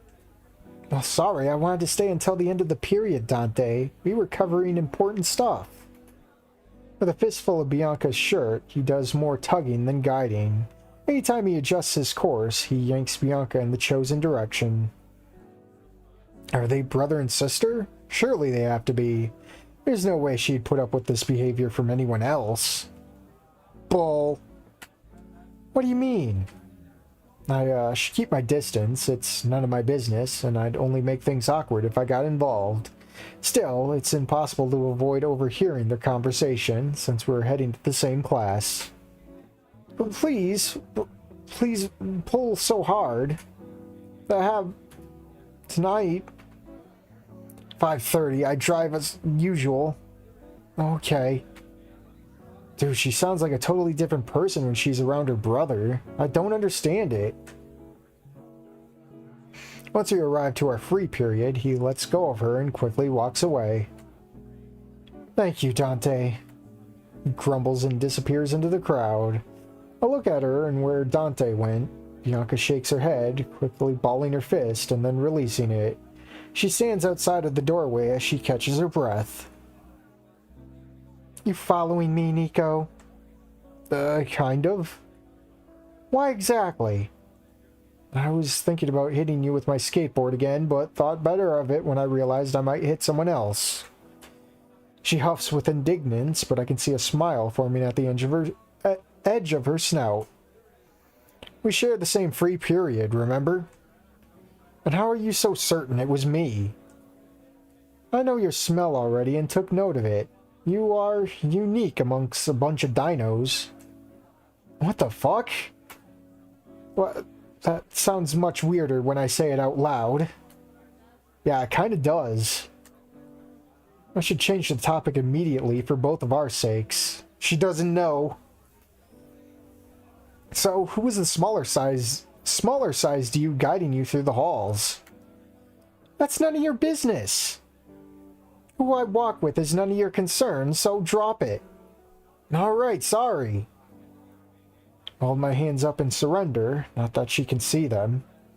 Listen, I'm just going to pretend I didn't see I didn't see anything. Just like you. Right. Whatever conversation we had going immediately stalls after that. I try to disappear among the rest of the Saurians in free period, hoping that I won't be identified by her. That whatever presence I have, smell included, blends into the rest of the room.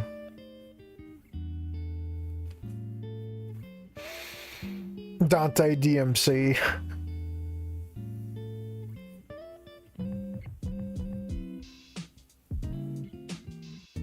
That's a nice way of saying he's stinky. Stinko Nico.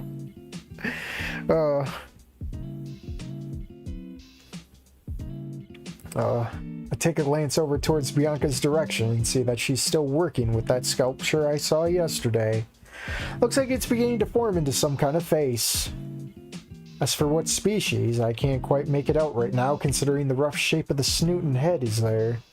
Ferocious mounds of clay, today it has eyelids. Even some semblance of teeth have taken form with small chips and lines.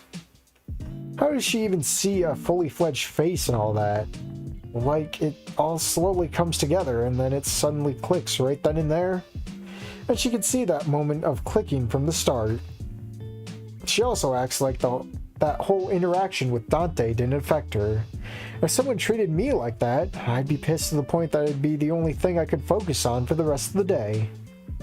And here she is, sculpting without offering it so much as a second thought. How's that even possible?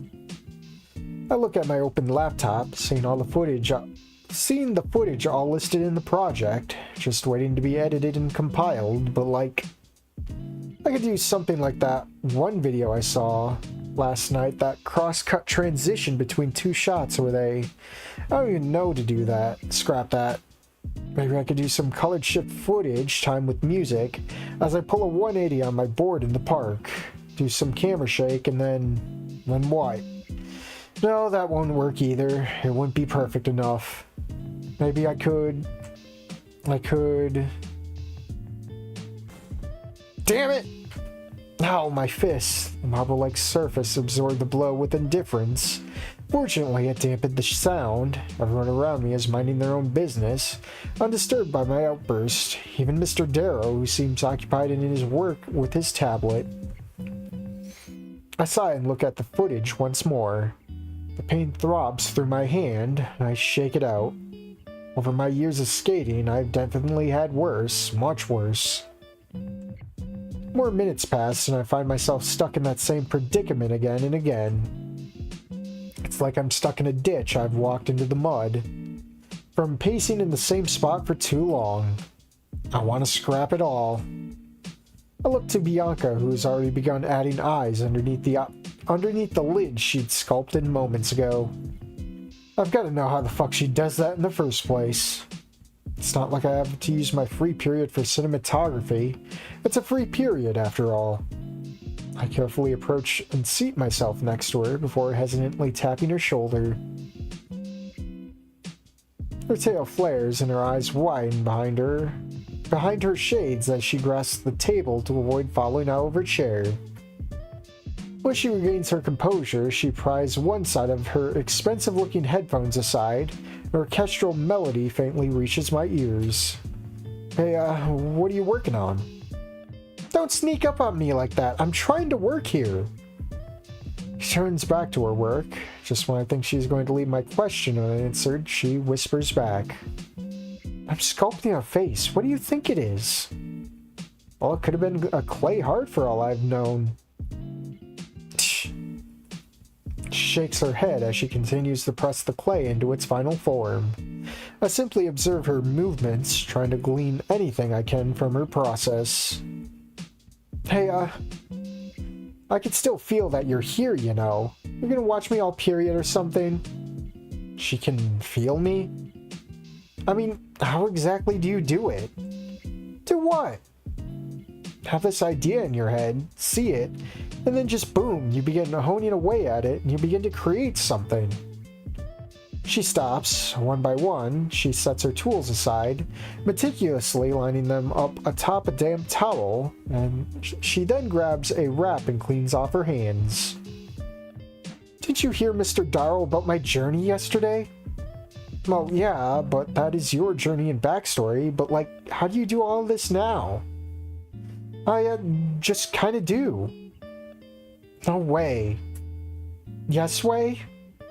She turns towards me and now faces me directly. But I mean, like, surely you have to have some awesome process where you think about all of it well in advance. Conceive a grand vision and just do it. She tilts her head and furrows her eyebrows, looking in my general direction. No, I just think of something and kind of record a note of it on my phone, and just keep playing it back when I need a refresher on whatever I'm working on. There isn't... She snickers. There's no way you think of me like those grand romantic visionaries like Mozart and Beethoven. Well, yeah, I kind of did, judging by how you work on this. I'm kind of jealous. She laughs, covering her mouth and shaking her head. Jealous of me? I mean, just how easy you make it look. Good. Consider it karma.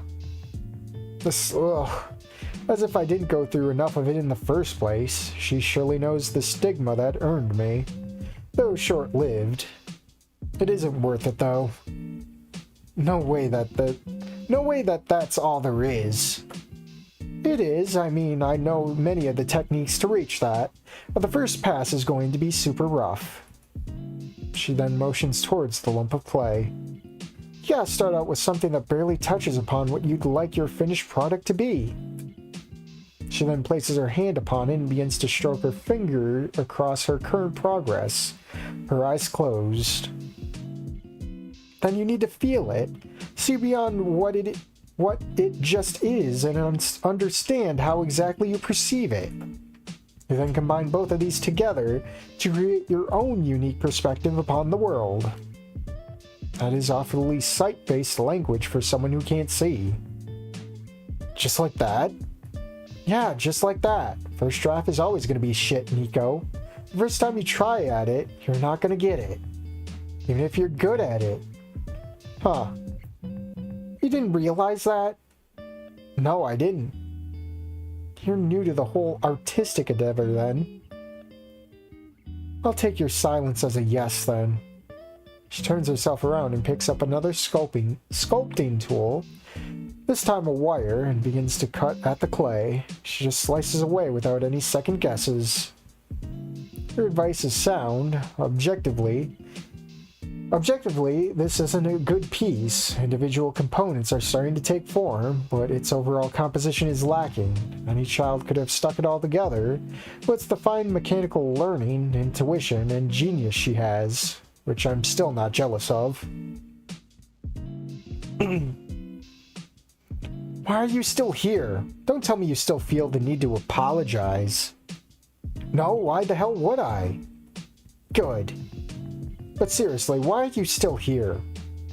Just watching. Yeah, sure.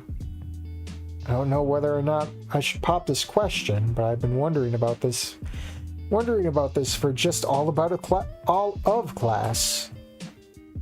Hey, that other raptor I saw you with before this period, is he like your brother? She stops with her knife dead in its tracks, and she continues. She fully stops and exhales.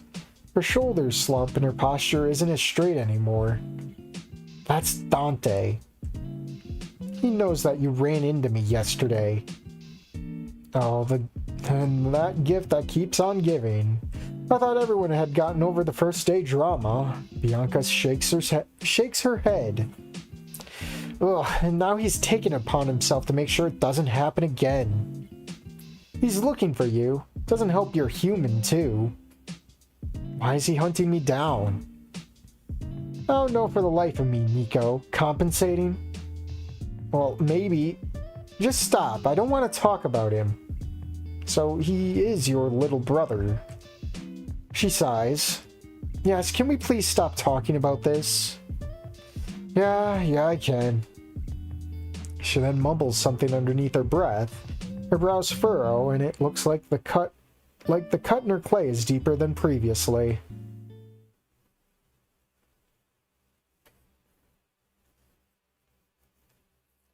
Hey, I want to work on this project by myself. I'd like my space. I'd like my space too. I miss my space. Yeah, sure. I'll leave you to it then. Sorry. No, you shouldn't be sorry for that. You were just curious. Just please don't bring that up again. Yeah, okay. That is especially odd considering it's her little brother of all people. Shouldn't she love him or something like that? Things are more than likely tense between the two of them. All that over a crash? I step away and sit back down at my laptop. On cue, as if my life were a novel, Mr. Darrow steps forward and sits down right beside me. And just what were you two talking about? Just how she managed to even get a finished final product. Mr. Darrow looks at me and nods his head. Well, it took her a lot of practice and many, many sleepless nights. She didn't sleep for 2 days getting her sophomore sculpting project in, not to mention last year's competition. Really? She is that dedicated and passionate about her work.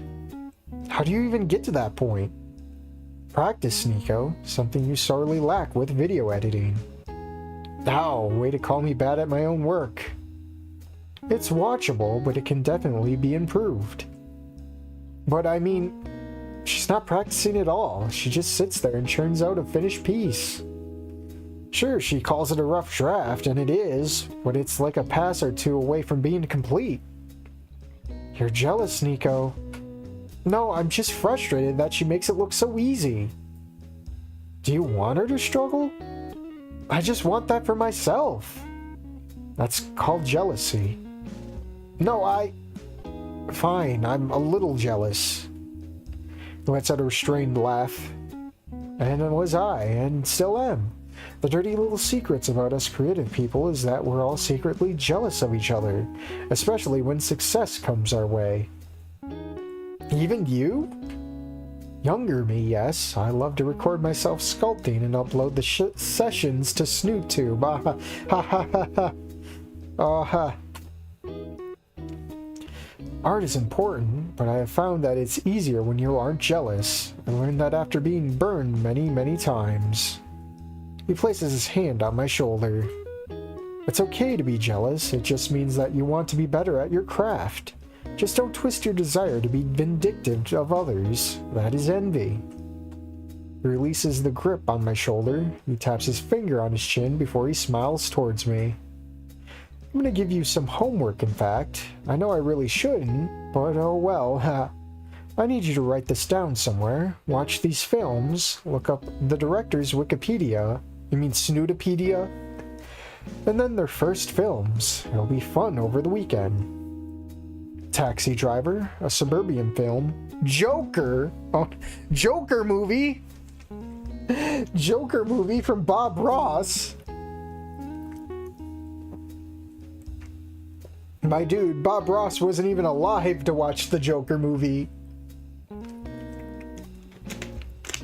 Oh, I'm gonna need more water. You know what? I'm gonna get another bottle of water. I will be right back.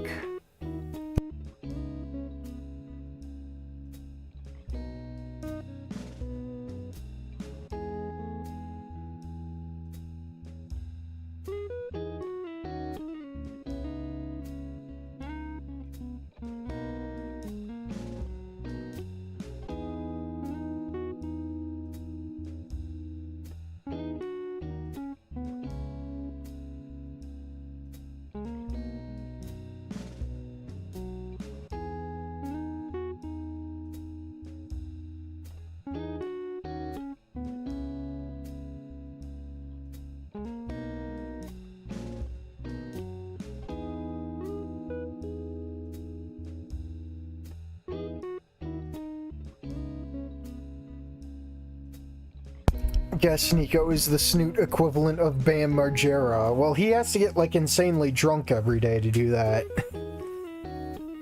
I haven't even checked in on Bam in a while. I heard he's doing better, but I don't know. I haven't checked his kiwi farms in a while.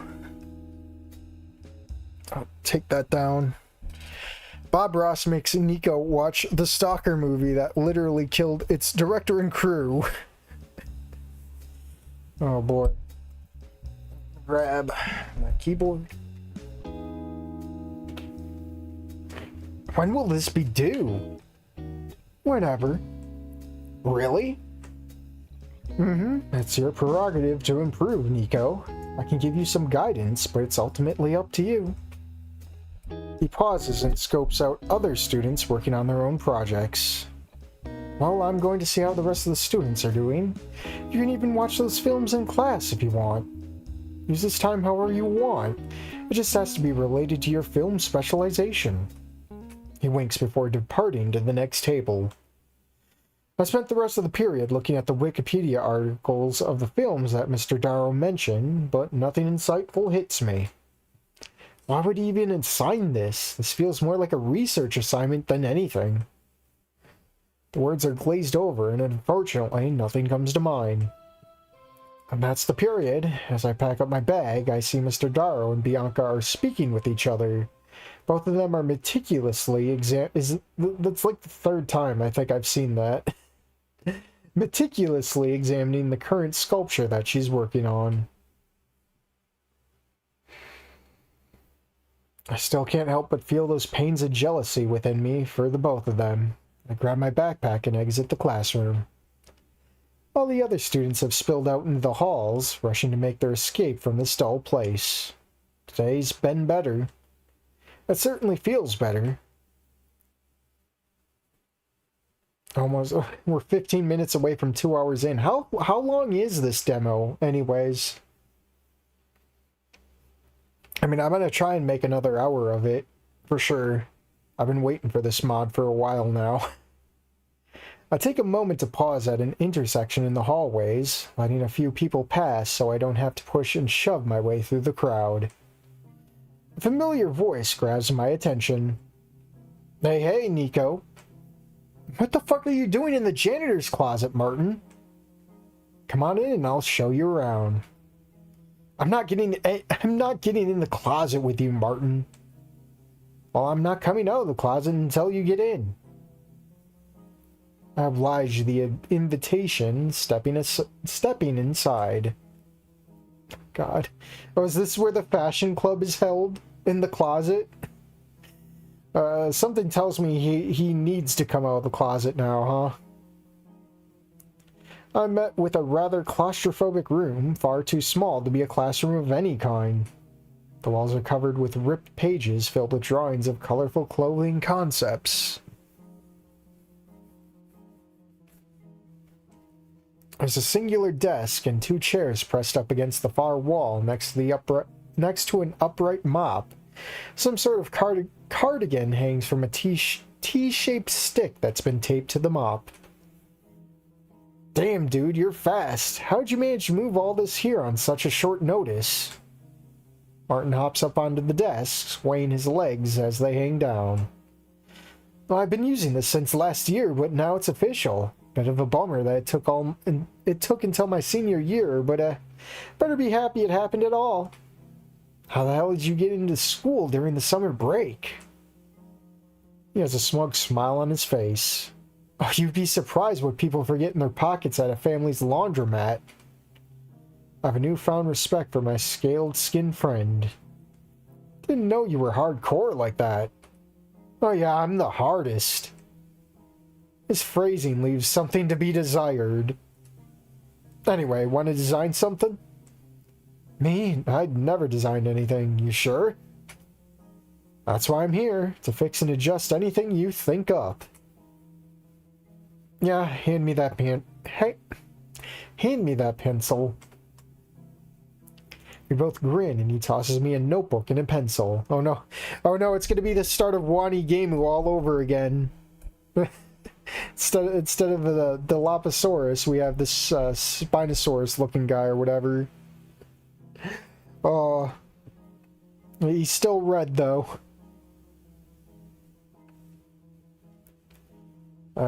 We both grin, and he tosses me a notebook and a pencil. We sit down on the floor and begin doodling various outfits.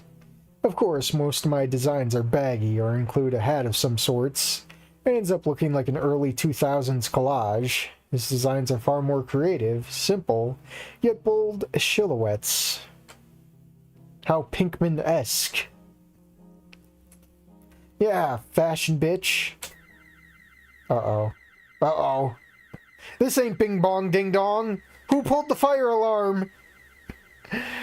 Our escapades in a world of clothing design is interrupted by the loud blaring ring of an alarm. Or is this an intruder alert?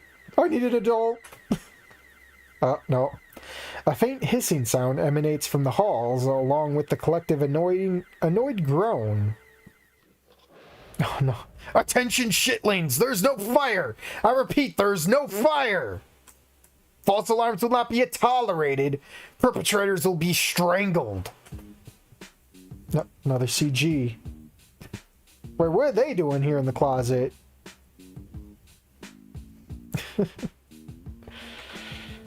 The door to the closet flings open.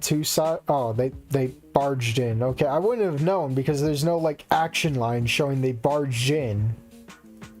I thought they were just hiding here and they the noise spooked them up or something. I don't know. I'm dumb. The door to the closet flings open. 2 sodden and very annoyed girls start inside and wring out excess water droplets out of their hair. I'm going to strangle them myself. Gosh darn it, I'm going to get a cold again. 2 of us stay quiet as we stare at the disgruntled ladies. Vivienne turns her head and her eyes widen for a brief moment. The hell are are you doing here? I'm hiding from the sprinklers? Not you, them! She points at us with a clawed finger. I can almost see the gears turning in her head. Wait. I was reading. Wait. Ah! Yo, chill it. We ain't doing nothing. No, Nico, is that you? Yeah, what's going on out there? Someone flipped the fire alarm again. Does that happen a lot? Man, St. Hammond truly has fallen, hasn't it? We're a few more steps away from bomb threats here, aren't we? And then after the bomb threats comes the school shootings, right? More often than you'd think. Hey, cut the chit-chat. What in the ever-loving fuck are you two doing in the closet? This isn't just any old closet. It's the fashion club now. Cleaning supplies are in this season. Very decorative. Livens the place up. That's... Oh, she's... Oh no, the Fujoshi. The Fujoshi. That's somehow even get... Fujoshi moment. A well-planted kick to the shins cuts Vivian off. Ow, what the fuck, Bianca? Sorry, didn't see you there. The pissed Para grumbles to herself, muttering hidden slurs under her breath, before choosing a more tactful approach. But in the closet? Why the hell did you choose a closet for a club room? It wasn't exactly my first choice, it was just what was available. How do you expect a whole club to fit in here? Well, it's just me and Nico right now, but you two fit also. Hey, I didn't sign up for anything. You two want to sign up? Viv stays silent for a moment, staring at Martin with wide eyes before looking to me. Are you absolutely sure that's all you were doing? Yes, geez, what is it to you anyhow? Viv looks taken aback, looking around the room, trying to avoid eye contact. Well, just suspicious is all. Last year someone had a quickie in one of the closets. That sounds like me. Well, that's last year, I'd say. It sounds like Mia behavior. The Spider's Mia. Mia would definitely be the one being held back for a few years when without Ben. Oh, I can just picture it, man. Me with him? I don't shoot that way, sister. Low blow. Can't two guys share a closet without touching tips? Uh-oh. You're giving Miss Fujoshi here ammo. If I catch you two slapping sacks, I'll beat you with Bianca's cane and give you a real reason to walk crooked. Oh, well, she didn't fantasize about it, so I don't know if she... I don't know her Fujoshi cred.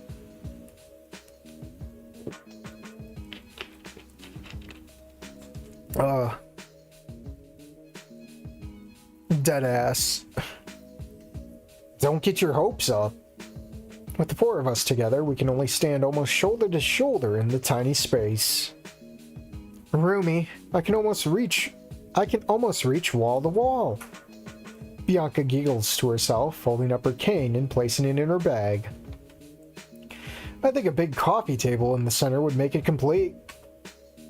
Big on interior design? I dabble.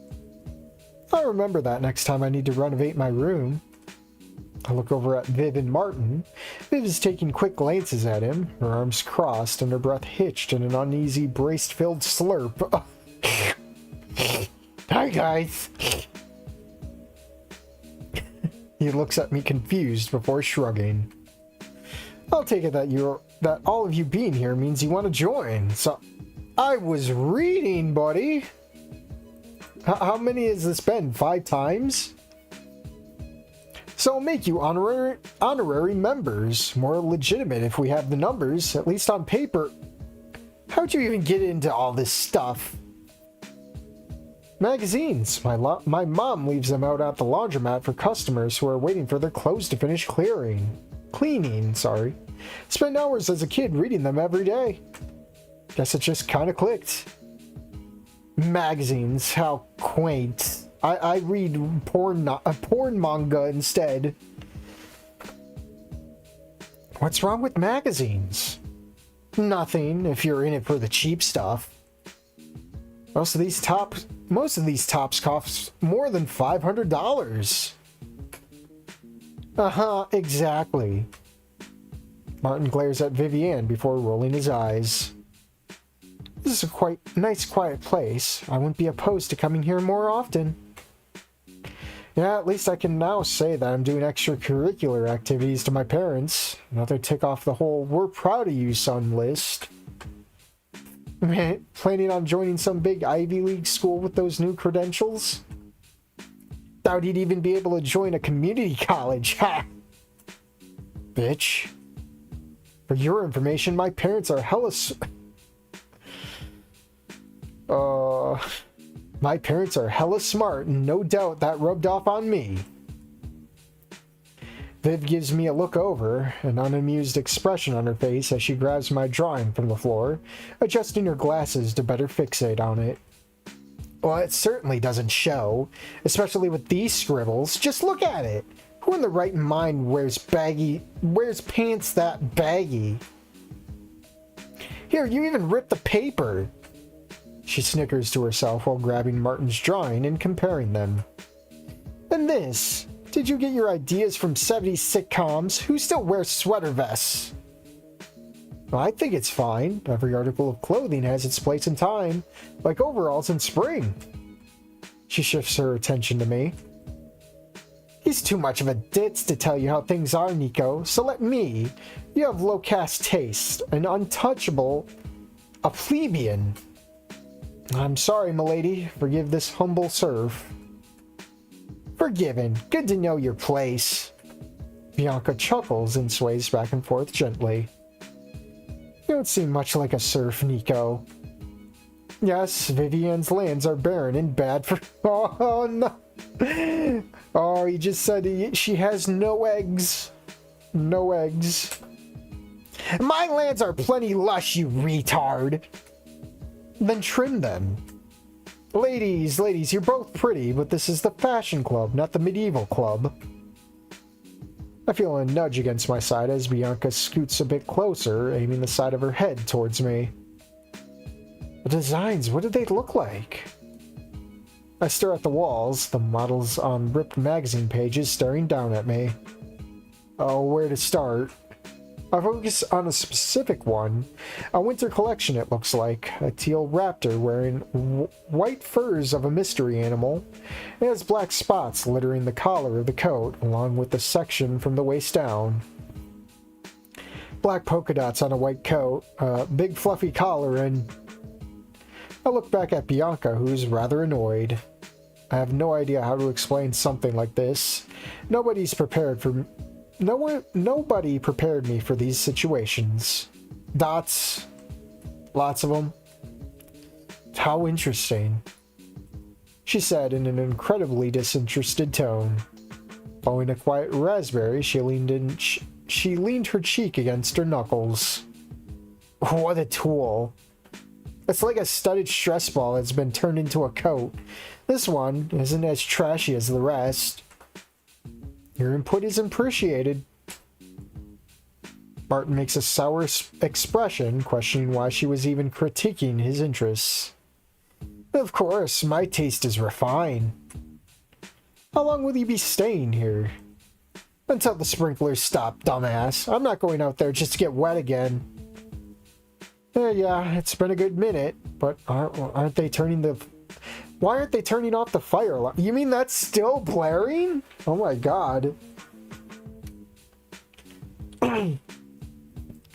Most of the staff is just too lazy to deal with the same prank over and over again. They just let it spray in case there actually was a fire. Besides, what if it was an actual fire and they turned off the water? We'd lose the whole school. Yay, St. Hammond's really fills you with the school spirit. The room goes silent for a while. A group of awkward teens unaware of how to properly start a conversation. I was just about to take out my phone to escape the situation before I hear the lispy voice of the parasaur. What's your deal? My deal? Not right, Bianca Sculpts. What do you do? I'm here for filmmaking. Well, didn't she already hear that? Does Vivienne have a goldfish memory too? I swear we told Vivienne that that we film. And then she says, oh, bullshit. You couldn't even draw inside the lines or something like that. Seriously? Why the hell would I lie? You don't look like the type to know jack shit about cinematography. Aren't we all here to learn that? You missed the other 3 years. Probably nothing important. My god, you're going to be a deadbeat, aren't you? You know, somehow Vivienne gives me Rose vibes from Coda. Just a little bit. I'd like to see them two have an argument, man. That'd be gold.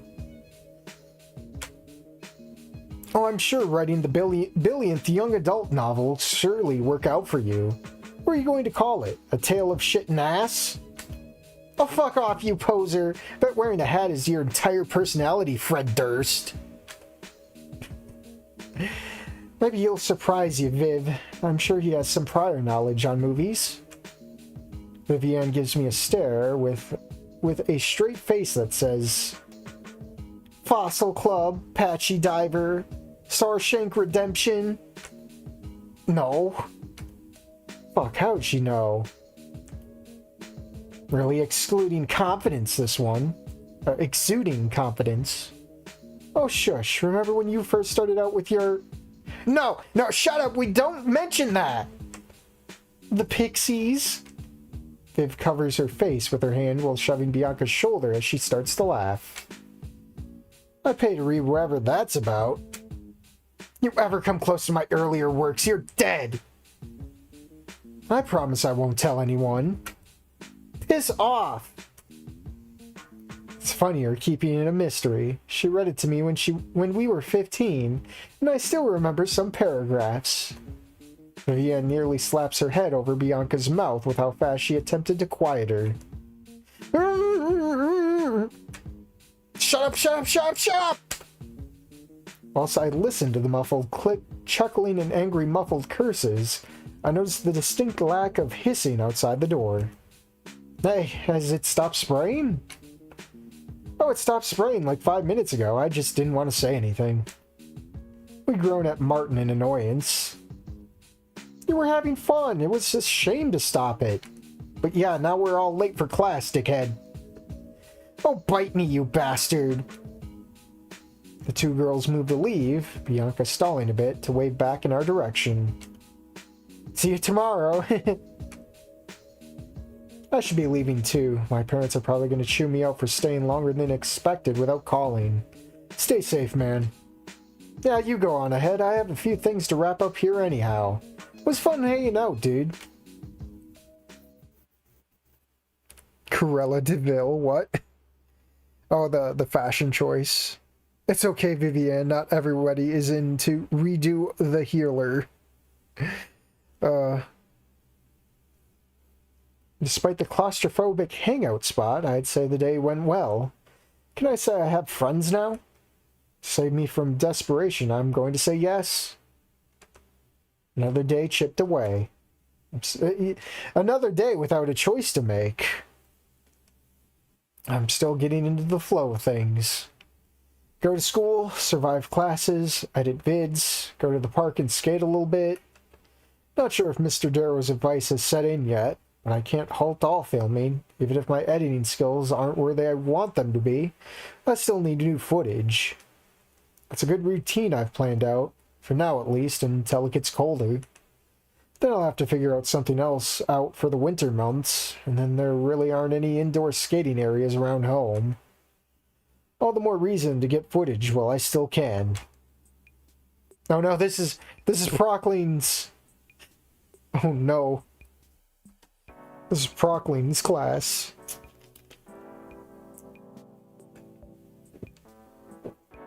Which teacher are we going to see here instead? At least I have all of my free period to research Darrow's recommendations. Maybe I should check some reels or something like that to kill some time. I pull out my... Oh, no. You go away!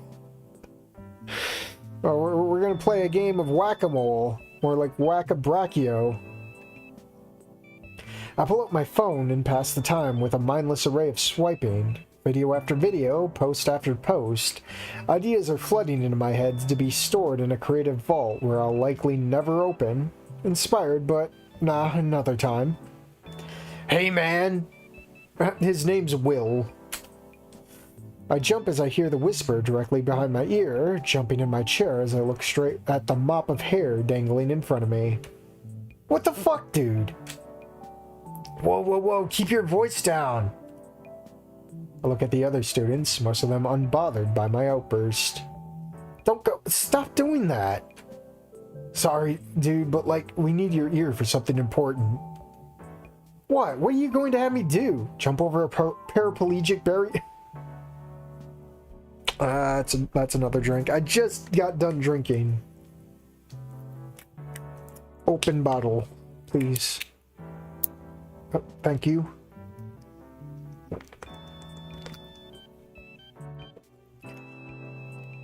Oh, stubborn little shit. Pretty sizable demo. Yeah, we're like 2 hours in already. Oh, now we're just flat out referencing 1A. Jump over a paraplegic baryonyx or something like that? Nah, dude. But I'm writing that one down. It's got potential. We just need your ear for a tune that we're cooking up, and I thought you'd be a good guy for a trial run. Oh, is this a part of the band that Dante is in? Something's already off. He's vague as hell, and why would he come to find me? Why don't you go look for someone else, man? I don't have any musical talent, and I'm kind of in the middle of something here. Because we want to get a unique perspective from a Humie's ears. Yours are built different compared to Saurian ears. I'm too lazy to look up if that's true or not. In spite of his charming discrimination, it's not like I was making any progress here. Perhaps seeing the creative process of a different art will help me refine my own methods. Or at least put off my urge to binge reels. Fine, I'll listen to your music. Sweet, man, this is gonna be sick. Just follow me. Easy enough to do. Are we gonna run into Dante? I pack up my bags and begin to follow the practically floating head towards the music room. As we make our way down the hall, a sinking feeling creeps into my stomach. Last time I humored Will, my first impression was dead on arrival. Well, Will seems to like you. With the way he keeps glancing back to ensure I'm following, I'm starting to doubt my decision. A familiar pang is coming back to me. Something's going to happen. Dante's going to be there, isn't he? And that's not good when nothing ever happens. Oh no, billions must listen to shitty dino music. Now there's a full body now. The music room is all but empty. There are stands lying about, odd patchwork padding the soundproof foam, and lockers containing the instruments of others. I look to the center and I see the other brachio. Actually, I know their names are Lane and Will, but they never introduce themselves. Dante. Took you long enough, Will. The manlet. It's literally just max size. Manlet. Oh man, I can't get over how fucking short this guy is. He didn't look that short in the CGs, but... My god. Well, that answers that. For a moment, I was unsure which was which. Will sits down right next to a small raptor who strums at his guitar. Is this just gonna be Trish band? Everyone Trish and hates me? He shoots me a death glare, one that makes me realize I should have followed my freaking gut, a pang sensation again. I doubt he wants me of all people to listen to his work. With the way Will's body is blocking the door, music is likely the last thing on his mind. Shoot, how do I even start to get out of this situation anyway? Let's try something a bit more relaxed and chill. Hey, you were the one who was guiding Bianca the other day, weren't you? Come to think of it, all of them smell of cheap deodorant and they're pretty generous with it. Oh no, Axe spray. Smells like fucking Teen Spirit in here or something like that. Damn right. Jeez, another hostile introduction in the school. Can I even catch a break? Is everyone a massive asshole, or is this just everyone surrounding this chick? Sit down, man! Did his voice just crack, or was he trying to sound intimidating? Oh no, he's hitting puberty. The midget's hitting puberty. I'd rather stand. Fine, suit yourself. Do you know why you're here? Don't be a smartass. Don't be a smartass. Don't be a smart... Because I wanted to listen to music, but then I'm lured into an ambush, so I'll go with ambush relating to the crash I had with Bianca. Yes, wait! The man it literally just calls him a man. Okay. It's another drink.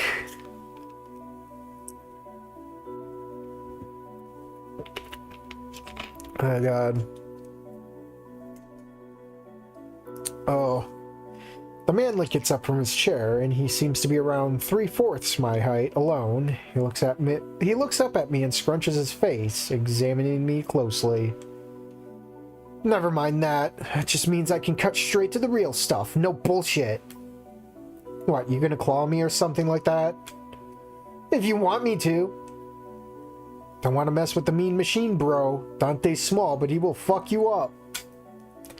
Doesn't look like it, that's for certain.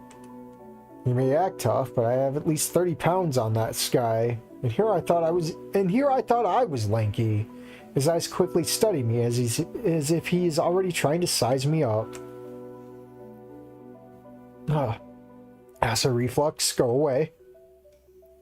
Only thing he's got on me are those claws, but it's not like he has the balls to use them. Do you want to get expelled? That's actually a pretty intense glare. Too chicken to talk. You got nothing to say about ramming your retarded board into my sister? Do you think you just hit and run without repercussions? Like the whole world is your skate park and pedestrians are extra points? Then you just leave her there to pick herself up. Do you have any idea how that looks? Do you have any idea how that makes me look? Dude, you sound like this other chick who tried to pull the same shit you're trying to pull on me. You're not even the first to tell me this. No wonder Bianca's fucking toxic if she hangs out with a bunch of assholes like you. What the fuck did you just say? Crap, I didn't even think that out. Too late to backpedal. You heard what I said just fine. Nua moment. This is the Nua fight right here. Want to take that back? Would it make any real difference at the end of the day? What's done is done. Not even going to apologize, are you? You're letting this guy diss your name and fam, Dante? That's rich coming from someone who spurned on me. Hell no, I'm not going to let him. Not only did he run into my sister, but now he insults us as well, calling us shitheads. He keeps circling me and I have no idea why he's doing that. Trying to make me dizzy or something like that? Pretty fucked up to hear something like that from you, dude. Lane and Will, want to help me out here? You actually going to beat me up? What are you, some kind of mafia? Lane and Will are sitting in their seats, looking to each other. Nah, we're not gonna beat the shit out of him, dude. This is enough. Nah, that's... just doing this isn't enough. Now either shut up or help me out. He gives them a side eye. I feel my heart pounding and my breathing getting quicker and quicker. He's small, but he sounds pissed enough to actually use those claws. My insults certainly didn't help. He now stands between me and the doorway, cutting off my only escape route. Shit. Ooh, someone now realizes they're especially fucked now. That shit-eating grin of his certainly looks punchable, though. Hey, Dante, give it a break. Nah, he needs to learn his lesson well. Especially after all that shit I had to take back home after you pulled a stunt like that. Why exactly is this my problem? She and I settled it ourselves. Yeah, well, not everything was said, but not everything was and is fine. It may all be hunky-dory in Skinnyland, but it ain't here, fucker. He splays out his hand, fully revealing his talons. My stomach sinks at the jagged edge. He's notched into their sides, what, to my mild relief, he balls his hand into a fist. Whoa, Dante. It's only going to be a single one. He wouldn't dare throw one back. Yeah, because you're not even worth it, manlet. Go fist yourself with what you got there. Oh no, he's rumbling against my chest. My eardrums nearly rupture as he lets out a sudden ear-piercing shriek. Oh no! Oh no!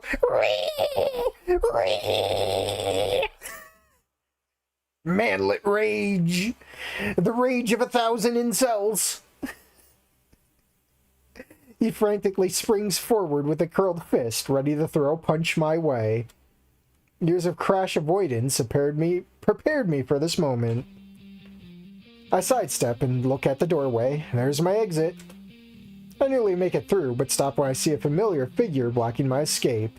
Dante suddenly catches me and tackles me to the ground. Dante!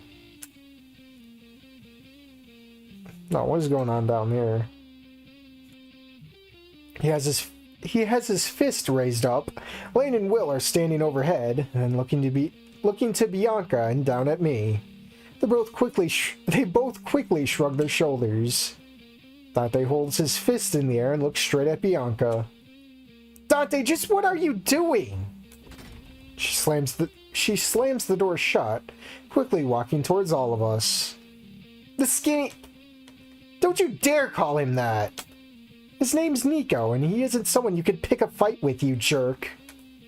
I ain't going to let him... Ah! He attempts to lunge at me again, but one of the Brachio brothers holds him back.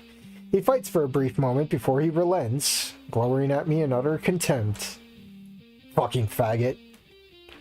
You know how they'll react once they find out what happened. And they won't, Dante. What? They already know what happened, but this? Bro, we ain't even paid enough to deal with this family stuff. I ain't getting involved. Fucking fine, just let me go, alright?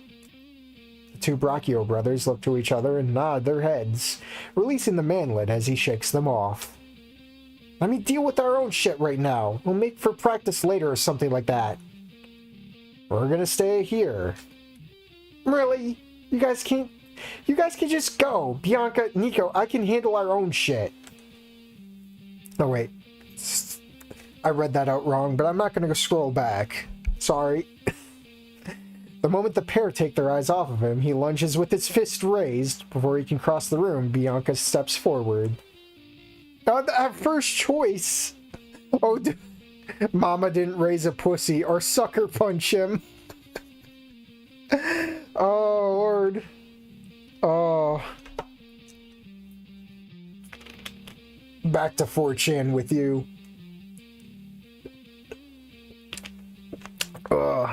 Crashing out.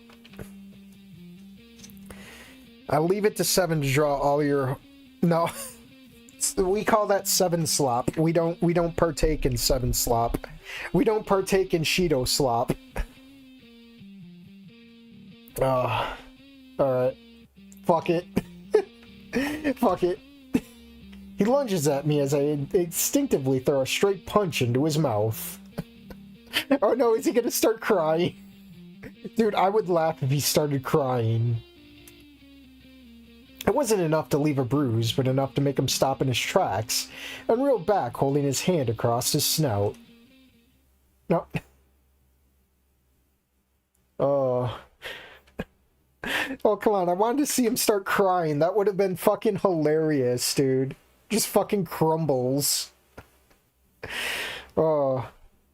I suddenly feel a tug at my jacket and feel myself being dragged. I look to see Bianca with her teeth gritting appearance to be a needle poke from exploding. She stomps her feet and the others don't even take notice. We continue walking in the hallway until we stand right next to an elevator. She then eventually lets out a sigh of relief and tiredness. The hallway is for the most part empty at the end of this school day. I don't hear their arguing anymore, just the sounds of the air conditioning. He's trying really hard not to cry. We stand there for, unless he cries like Nico Avocado, where it's just like, eeeeee. Oh, that'd be hilarious. Yeah, that's the air conditioning for you. We stand there for a moment before she looks up to me. Nico, can you take me home today? I shake my head and blink quickly. Oh, we're gonna meet the parents, aren't we? I shake my head and blink quickly, looking towards Bianca. My heart begins to race at the mere fact that I would be accompanying her myself, and nobody else. I mean, I can. I want you to. Wait. I want you to. Thunk. She begins to walk down the hallway, placing her glasses on, especially as it got to the brighter end of the hallway. I follow her in tandem. Sorry about Dante. The ankle biter? Hardly noticed him. She lets out a small laugh. You can blame Mom for him being pretty short. Guess you could say he got the short end of the stick. I let out an amused huff and small laugh. For sure, but where are we going anyways? Metro, we're gonna make a detour. Oh, where? I don't know, probably commercial district area. Oh, so someone didn't finish this. Commercial district area. I guess they were planning to name it like kind of like Little Trudon or something. Oh. I mean, yeah, that works for me. Good. It's your fault. It's your fault. Thanks for getting me away from all that.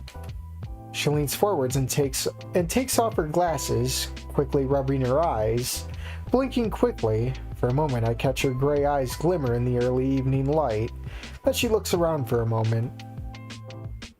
You see anything interesting? Just shapes and colors.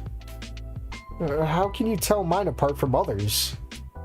She places her glasses back on and looks my way. Red, pink, brown, it's not a hard combination to remember. She smiles and okay, so she's just she's mostly blind, not completely blind. She smiles and lets out a huff from her nostrils. Right. Nice going, Nico. It's normal for people to not know what I'm not going through. You tried your best back there, and I appreciate it, Nico. Having to have someone stand up to me without really knowing. I look towards Bianca and feel a bit proud of myself. I truly wanted to be there for her. What she was facing wasn't right. I will be there for her. Oh, it's been one hell of a day for me. I don't know about you. She looks at me for a moment, cocking her head slightly. I could go for a drink. You're still in high school. Didn't take you for a drinker, plus neither of us look 21. She shoves a palm to my shoulder. I mean, so does her juice, dummy. Sipping on gin and juice. Laid back. Could we go to the park later? A park? I just need some time to think. Sure, don't sweat it. I think it's not that far away, actually. I stare up at the Metro line poster on top of the cab. 2 more stops. We spent the ride in silence, awkwardly shifting in those uncomfortable plastic seats. After 10 minutes of slipping back and forth and constantly thumping my leg against the floor, the train eased into the station, and I couldn't wait to leave the rank-smelling cab. I'd walk slowly with her, watching how she tapped and slid the sidewalk with her cane. Here. I'd grab the bottom of my jacket and press it against her hand. There's a gas station across the street. Old reliable. She wordlessly grabbed my jacket. The tapping of her cane now replaced with her thumb fidgeting with my zipper, moving it an inch up and then down. Usually butter. Butter? Who's butter? That one I haven't heard before. I'll take a drink for that. Unless she's rich and it's like butler. That'd be funny. Usually butter or Dante helps me out getting around.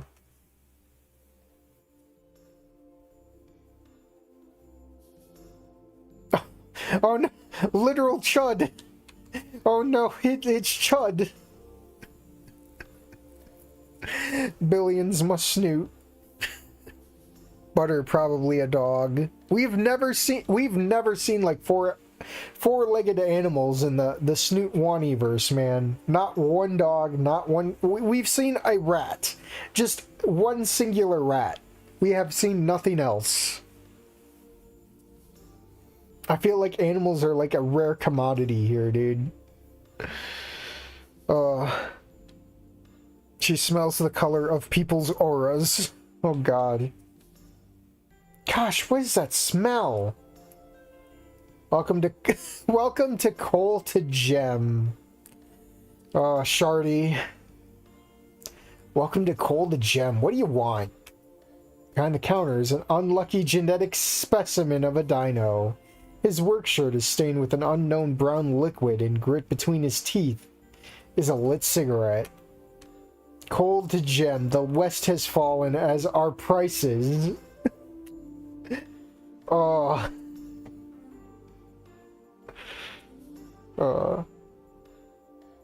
I like how the song's even slower and it echoes the reverb. The ashtray in front of him has a mountain of cigarette butts piled into it. Should you be smoking here? He takes a drag and puffs the smoke into a thin plexiglass separating the two of us. Nothing ever happens. Mind your own business, skinny.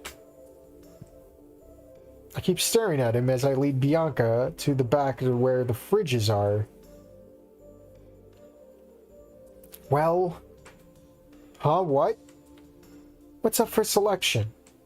Oh shit, my bad, Fridges are stocked with hundreds of different drinks. I was reading... Different drinks from 50-cent juice pouches to... 50 cents?! $10 bottled water. You have to be kidding me. Oh, he saw the Fiji. He saw the Fiji. How about energy drinks? I never really had them. Dad says it will make me too jittery. That's the best part, though. If you're buying, I wouldn't mind trying one. I grin as I open one of the fridges, scanning the dozens of multicolored cans up on display. Is this going to be a choice? Can I choose what kind of energy drink to inject into Bianca? I spend a minute staring before I pick out the same drink I buy every time. Oh boy, what is he gonna get? Monster? He looks like a Kyle. He's gonna get a Monster, I bet. I say as I sip on a Mountain Dew, but I shouldn't be having. It's a special occasion, okay, guys? White creature. Is that supposed to be a reference to the or no, it's white. Well, no, White Claw is alcoholic, so this would have to be the white monster can. White monster, white creature. I knew it was going to be a monster. It's just I didn't know he'd go for the boomer version of it.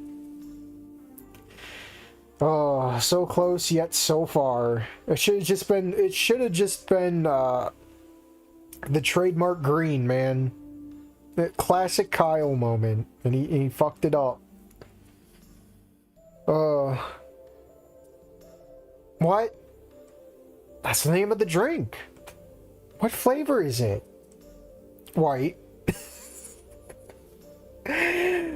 Zero sugar monster. No, I mean, what is it made of? White. Why did you go to the store unsupervised, don't they? All the time. That explains a lot. We make it back towards the counter where the unkempt dino types away at his phone. Writing too many green letters, huh? Green text. What is this? Our drinks? He frantically scans my items and then types away on his keyboard. What would have been $5 purchase now scans as a $1.50. The price has fallen. Billions must buy this. Oh shit, thanks man. We got lucky, huh? I hand him the cash and hand one of the cans to Bianca. Thank you very much. He looks defeated as he clicks the cash tray back into the register. Fall for it again, fake cell. Now let's get out of here. Oh, this dude must be seething because this is like the dino version of being blacked, isn't it? Chud has to witness a dino girl getting what would you even call the skinny version of blacked? He's got to witness that and then just cope and seethe. And he was so nice to give us a deal. Oh. I whisper to Bianca, gently pushing her back towards the exit as we leave towards the park. Oh, Cobson! I love soy. That's no way to treat customers or run a business! Okay. This part and the assets used would have been better in a short shitposty mod. I don't know, I'm enjoying myself so far. I'm enjoying myself way better than Dancing Towards Tomorrow. I mean, you put the streams side by side. There's night and day difference. We arrived at a large park, more of a nature reserve, as it's far too expansive for an ordinary lounging area. It has wooded areas, camping areas, even a decently sized lake surrounded by a wall of trees. She grabs my hand gently, tugging me along. Oh no, femoid touch. Alarm bells. Tugging me along the path she seemed familiar with, tapping her cane on specific spots. I can almost see drag marks in the dried mud on the trail. Once, if not years, moving through here, she has made it her own. She folds her cane up at random sections of our walk, now using her foot as a guide as she scans the area in front of her. Her face lights up in joy as she steps on smooth, rounded stone covered in leaves. With a sharp pull, she brings me to the lakeside. An old log waiting for us to rest our legs. Watch, Dante is going to be following us, isn't he? We're gonna be like singled out in the woods, aren't we? She inhales deeply, and I do too. The pungent aroma of moss and evergreens floods my nose. Maybe a little too much air as I choke on my own breath, drawing a giggle from her. I stare off at the lake, the twilight sun reflecting off the ripples in the swaying waters. Distant figures walk on the other side of the lake, some holding hands, some energetically chasing each other in a drunken stupor. Their frenzy yelled, barely a whisper at this distance. People in Snoot Club were shitting on it for being too referential. I mean, yeah, there is a lot of references and there's the definite tropes in there, but I mean, I don't like outright hate it, you know? Like, it's not making me roll my eyes at the speed of light like Dancing Towards Tomorrow. Do you hear it? She asks, not turning her head to face me, simply raising her snoot up and slowly panning to the left, panning it left to right and back again. Hear what? Everything, out and about. I try to focus on specific sounds, but nothing really catches my attention, my gaze trying to find something moving around us as a reference. Just your voice. She lifts her hand up, patting my shoulder before brushing her hand across my face, her fingers covering my eyes. Try now. It's silent for a few seconds, more focused on the heat of her palm now pressed against my brow. but the melody seeps into my ears. The water washing up onto the dirt below us, the skittering of small rodents that dwell in the trees and the grass, the soothing creak of old trees that I never really paid much attention to, her wrist pressed up against my earlobes, and soon I hear and feel her heartbeat. Sound effect. Is that what it sounds like? I shake my head shyly, not realizing I made any sound at all. Something like that. I can't really match that thrum. It was a good attempt. We sit in silence for a minute before she speaks again. Nico, can you... I raise my head up, looking over at her. Can you describe it for me? I look back out into the waters, seeing the shadow of the waves and ripples form from loose pine cones falling into the lake. The sun had all but set, leaving only the faintest gradient across its cold surface. But I was reading. It's abstractly, please.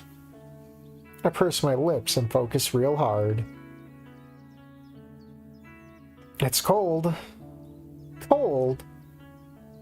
Well, it's like fresh bed sheets on a summer night. I see the pricklings of the sky on its surface. Dozens of needle holes letting in the light of a welcoming flame. The stars? She mused, scooting a bit closer and picking at the bark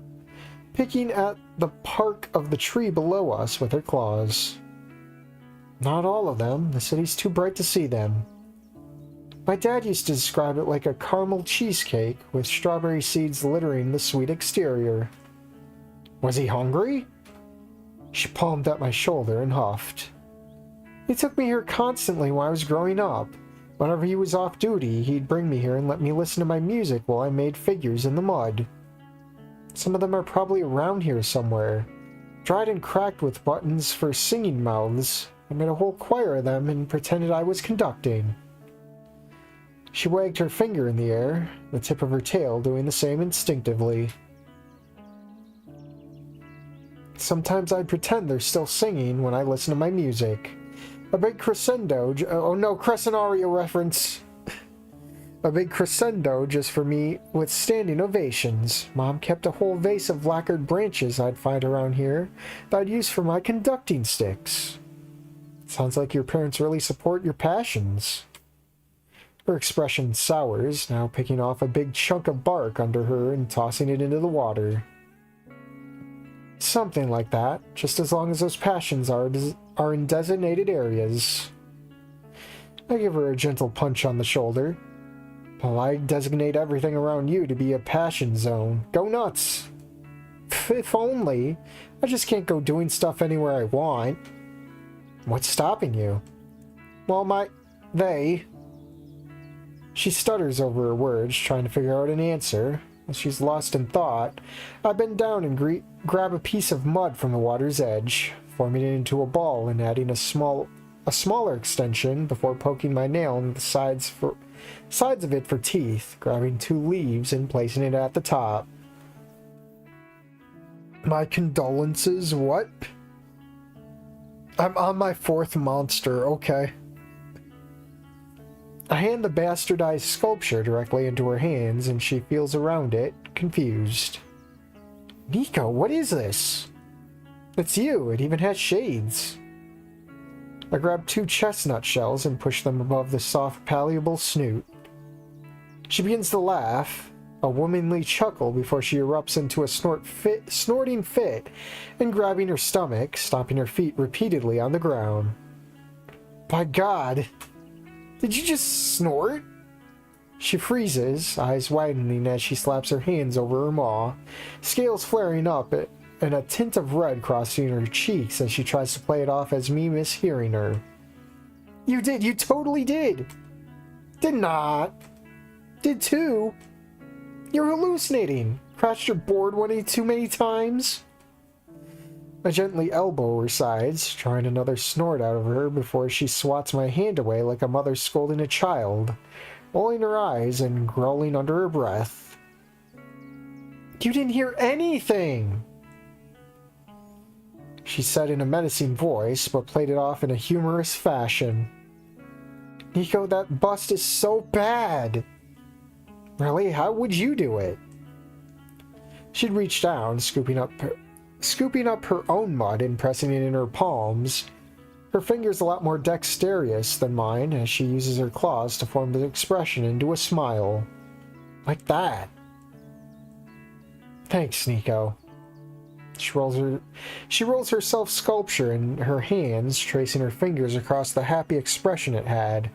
A smile of her own creeping onto her face as she gives the head a tiny body before setting it between us, facing out onto the lake. I think about her for a longer moment. Her entirety. I never interacted with someone so disconnected from my own perception of the world. What she doesn't feel or hear doesn't exist. Thousands of details that simply hold no form in her thoughts, replaced by textured ideas and abstract smells. Became a fucking poet all of a sudden. I should be writing all this down. Oh no, it's almost like the thing he's gonna learn that he likes doing or something. My entire goal is to make something that people want to watch. What about her? How will she perceive what I'm all about without seeing me? Hey, is it rude if I ask you? What do you see exactly? She pauses, unsure how to answer. Everything's fuzzy. I thought we already described what she sees. It's like blobby colors. I know when it's dark. I know when it's light. Some colors are stronger than others. I can tell some things apart, but sometimes it's a bit too much. Sunglasses help with that. I awkwardly wave my hand in front of her face. She lunges suddenly towards me with her hands out. Boo! Ah, jeez, you ain't kidding. Just checking.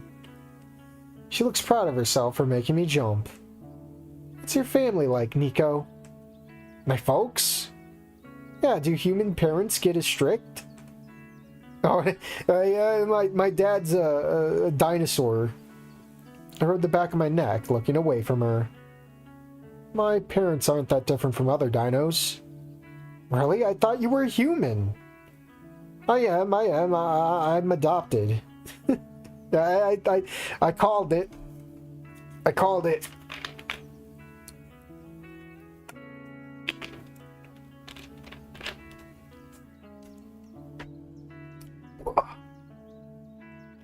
Oh. Yeah, two real busy people, STEM graduates. Always busy with some research crap, and here I am playing with dirt. Hey, I play with dirt every day. Yeah, but your dirt is pretty looking. Doesn't always start out that way. She hops before scooting a bit closer to me. Is it? She reaches her hand over to my shoulder, touching it reluctantly before pulling her hand back. Can I ask what happened to your old parents? Yeah, it's fine. I get that question a lot. It's hard to hide it with parents such as mine. They died. I blurted out, maybe a bit harsher than I intended to sound. Car crash. I was really young back then. Barely remember them. Just faint memories. I think they were good people. I hope they were. If they were anything like you, I'm sure they were more than good. I'm sure they were more than good after you just crashed into me, Nico. Maybe they died in the car crash. Wait, what was it that they died from? Did he say? I'm having goldfish memory. Yeah, yeah. If they were anything like you, I'm sure they were swerving all over the road, Nico. Don't go for your driver's license anytime soon, buddy. Oh. I can't muster a response. I feel the cold, dry ache in my throat as my eyes swell, threatening to burst. She reaches out her hand, more confidently placing it on my shoulder. You're a bit of a knucklehead, but you're good. Just don't drive a car, Nico. The warmth of her touch is enough to ground me. Watch, that's gonna be like ending 1. He's gonna get in a car crash with Bianca, and she's gonna become the gator. Bet. Well, I can't say bet because this is a demo, and they're probably gonna hear this and be like, no, we're not writing that anymore. Nope. Even as she moves her hand away, I can still feel the ghost of her palm. We sit there enjoying nature and fresh air for a couple more minutes before she wipes her hands against her thighs, standing up and looking back in the direction we came from. Well, I gotta head back home, Nico. Nah, sure. Would you, like me to come with you again? Well, how else is she gonna get there? She shifts in her seat a little bit, her eyes darting and examining the park as best as she could, then nods her head. Yeah, that would be appreciated, considered we walked here. I mean, you can walk just fine without my help. Yeah, I know, but it would still be appreciated. Didn't your mom ever teach you manners to treat a girl, at least? I bite the inside of my cheek a little bit and shake my head, blinking quickly as I tap my foot for a moment. No, not really. Didn't have much time to. Oh, why's that? With her smile sullening, I feel an oppressive weight come crashing back down. Feeling like I messed up somehow. Her disappointment is evident, but I think it's better. Yeah, sorry, I didn't mean anything by it. No, it's fine, really. I love my current ones plenty. Anyway, where do you live? Bianca was taking a sip of her tea. Wait, where'd the tea come from? Didn't we get her an energy drink? Wait, why does she have a tea? We bought her an energy drink, didn't we? Mod maker, mod developer, inconsistency.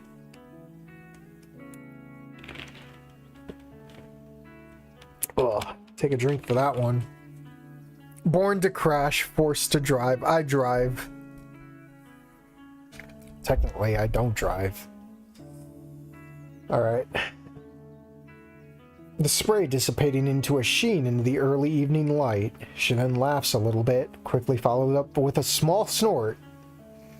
Nico, you just don't say that out of the blue. Well, I mean... Nah, you're not going to know my address. Just take me to the metro station and I'll take it from there.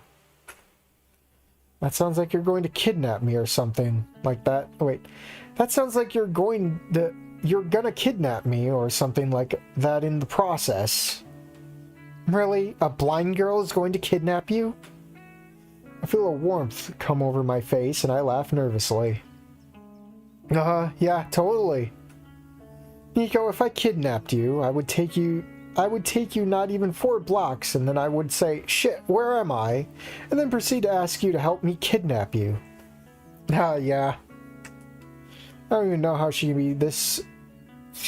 I don't even know how she can be so fatalistic about her blindness to the point where she could just crack a joke like that. And I'm slaughtering the dialogue, man. Bianca and I head back to the metro and we ride towards the other end of the city near the suburbs of Volcadera. On the way, making conversation here and there about school and our hobbies. We get to a street corner and Bianca holds out her hand, stopping me in my tracks. Something wrong? This is where you stop and turn around for the evening. This is somewhat close to where I live and I know this neighborhood. Are you sure you'll be fine? I will be, Nico. Well, maybe you could text me? Maybe you could text me. Well, then again, phones do have, like, text-to-speech on them. Still, I feel like Bianca would be, like, someone who has a dumb phone or something, you know? Like, what would the internet be to, like, someone like her, you know? That's just more stress. Like, imagine being blind and having to navigate the internet like you would if you could see. It's not that easy. If I was blind, I'd just fucking give up, man. But I guess we failed with getting her number. Nah, you could just trust me instead. I'm not far from my home. I feel a slight edge. I want to say something, but I keep my traps shut. Probably for the best anyways. It's been one long day for the both of us, and I don't want to escalate it right now. Good night, Nico. I'll see you at school later. Yeah, sure. She stands there, giving me an expectant look. Right, yeah. Is this where the demo ends? Thanks for a wonderful day, Nico. It's what I needed.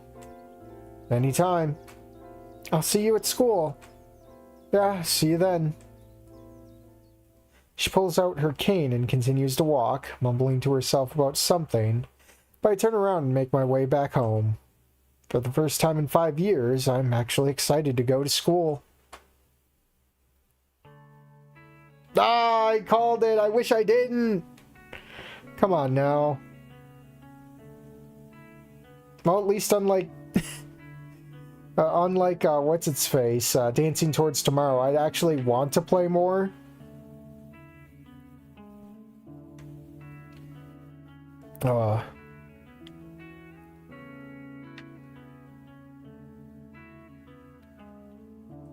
Programming.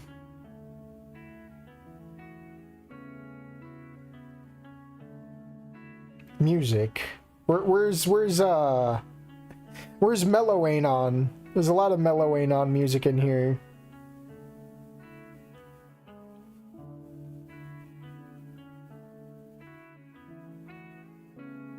Big thanks to Caveman on Studios.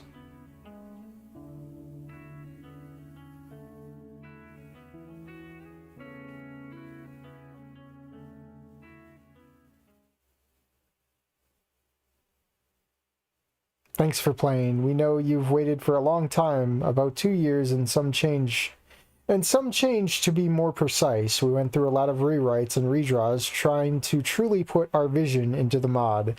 This has been a passion project for a lot of us, and we've mostly been doing it in our free time off work or school. We the team appreciate your patience to look forward to any... Okay, shut up, phone. No one cares. We the team... God damn it. I couldn't even fucking finish, man. Oh, Lord. You know what? Well, fuck, I didn't save, did I? Bro, I couldn't even fucking read. I can't read! Alright. Take it out on... We'll take it out on Dante. Mama didn't raise a pussy. I cross my arms. This guy is all bark and no bite. He's trying to act tough, but one good punch from me and he's out. I fucking heard him talking about doing more stunts around you on purpose. It's going to look great on the gram. He gets a rough elbow to his side by Will. It ain't worth it, man. Shut up. No, you shut up, man. Trio eventually begin to devolve into bickering amongst each other, throwing shoulders in a mix of foul-mouthed remarks. Okay, and it's just the same, yeah. Wait, new dialogue? To be honest, though, I don't really blame you for it, though. Just about everyone is ignorant to what I actually go through in the first place. It was nice that we could just slip away from that argument. Yeah, if anything I did... Wait, yeah. Anything I did would have only further escalated the situation. It was a yelling match, and I know how those can get. You do? I do, yeah, but I wouldn't bring it up here either. It's been one hell of a day for the both of us. I could go for a drink and blah, blah, blah, blah, blah. It's same stuff. So only one choice. Alright, I want to see the credits again. Because I was reading... I don't know why you'd make the last part just auto like that, dude. That's disrespectful. Like, you have to understand. Distractions are in my life 24/7, man. I want to kill my phone at times. Oh. Yeah, the other choice wasn't really all that. Alright. Dino date in the first week of school, speedrun any %. I don't know. Say what you will. I enjoyed my time. I enjoyed this much better than Dancing Towards Tomorrow. I mean, I can understand where people don't like Wani retreadings, but yeah. Okay, let me read this. The team appreciate your patience and look forward to any feedback you have on the demo. With a little bit of luck, you won't have to wait another 2 years for the full game. Thank you again. There you go. I like how it takes you back to to the Wani menu. You think they would have programmed it to just start right here again, you know? I think that's a big blunder to just have it start back at Wani again. Oh. This has been one wait. This has been one waiting for also. Quite neat, I do say. Yeah, I enjoyed it for what it was.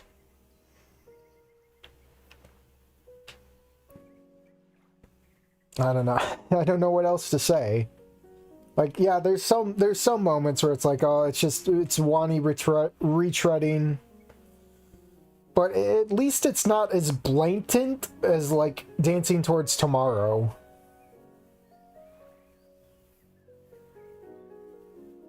Like, that I don't know. I gotta stop shitting on Dancing Towards Tomorrow, but, like, at the same time, like, that mod was shameless, man. I'll give the demo 7 out of 10. Yeah. I'd like to see what they're cooking up next for this. Hopefully there's more than just one choice.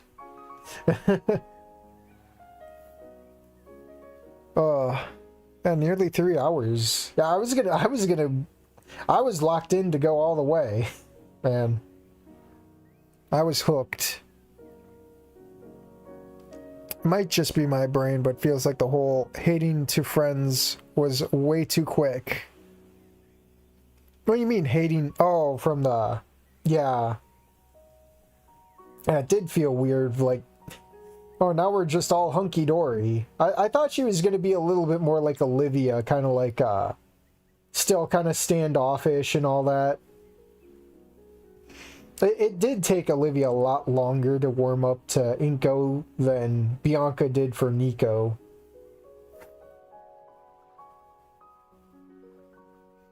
The relationship progression wasn't 100% smooth. Yeah, felt like they got friendly quickly in the closet after he apologized in the art room. Makes me want to reread some of the Bianca fics. Well, aren't the fics made by people who aren't a part of the team?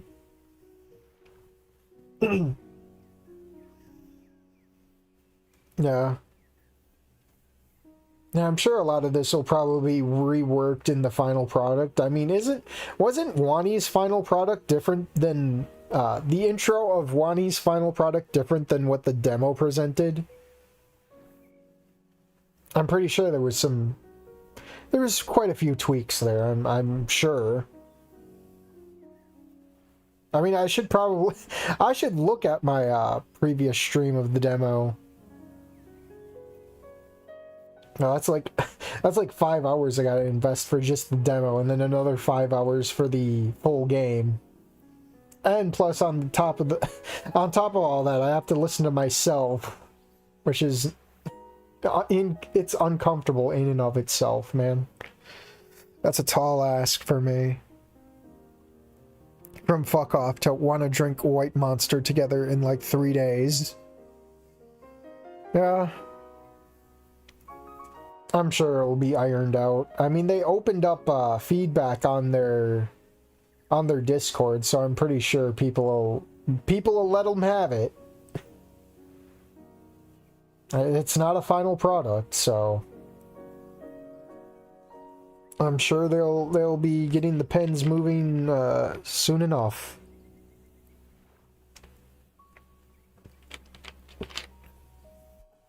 Dante is a better antagonist than Mia because you can't be a huge ass to her bro, probably. I thought Dante was going to be a friend when I first, like, saw this game. I was hoping he was gonna be like a friend, because I feel like him and Nico would have vibed together pretty well, you know. But seeing as he's now going to be an antagonist, it's kind of a little disappointing. It made me mad. That's why I wanted to punch him.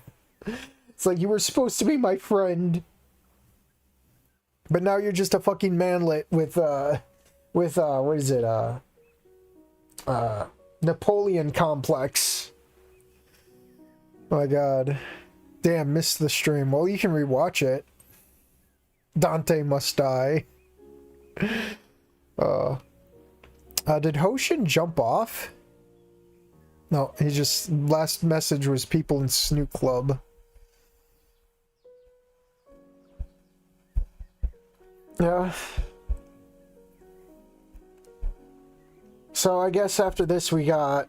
We have another mod that dropped. I should probably show that one real quick. Oh, I can leave that there. Okay, that still moves. Give me a moment. I'll look this mod up if I have it. I don't know if I saved it on... I don't think I bookmarked it. It's somewhere on my Discord if otherwise. If I can find it. That's the fun part.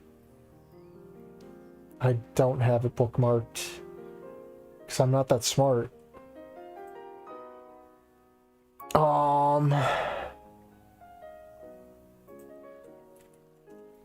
Give me a moment. Okay, here it is. Owl posted it. Come on. There we go. Let me cross that out. I don't want to flash people with the Boru. This thing. This was better than I expected, yes. I kind of wished Owl didn't have to blab. Like, let me... I know the saying is let me... I hate the saying just let people enjoy things, but like, let me feel for myself. I like to form my own opinions. I don't like people talking in my ear about stuff. I'm a big boy. Alright, no, not that. Where is it? Right here, okay. So this... Oh, you can't... yeah, you like my resolution? Thank the new TV, but yeah, this is, what is it? Don't Bite Me, where it's a T-Rex girl. This is her. So someone really wanted like a Tiffany mod to be a thing, so they went and made their own fucking VN about it, I guess. So yeah, maybe we'll make this one for Monday, next Monday. I already have it downloaded and ready to go. And this Wednesday will be 3 weeks. I feel like that 3 weeks never ends, it feels like. But then again, they say it's shorter than Wani, and I spent like the first stream of Wani like 8 hours straight.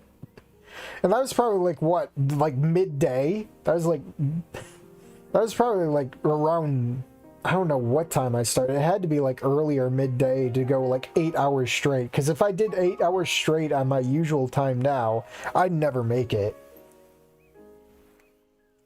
Yeah, I'll take that down. I don't know. I'd like to do...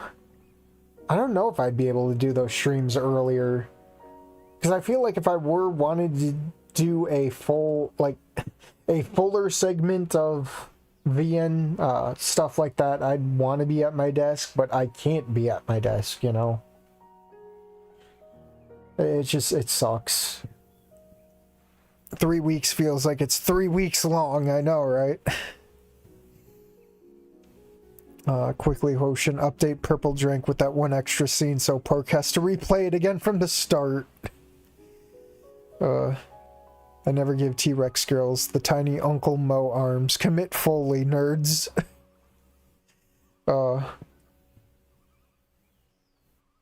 Yeah. All right, tomorrow. Trying to think of what I got for tomorrow. I think it's a free day. I'll probably just be streaming more Monster Hunter 2, so I can get that done before March comes along. And then Wednesday will be the 3-week stuff. That's what it'll be. I'll probably wrap it up here then. Dwarf Terraria update. Yeah, we played Deep Rock. I did play Terraria with Blaze, but that was off stream. Maybe not. Well, he's gonna be busy for this week, so I don't know when the next time he's gonna pick up Terraria, but maybe I'll stream that. I don't know. I wasn't like mad the last time I played, because I remember the last time I streamed it, I kind of crashed out because I was just having the shittiest luck there. But yeah, I don't know. Something about the new update. I guess my luck's a little bit better. I don't know. I'm gonna hop off. Tomorrow will be Monster Hunter if I feel up for it. Play Devil May Cry 2 for Dante's Blind's honor.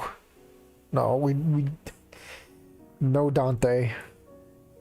I'm gonna hop off. So I'll see you guys later. Have a good night.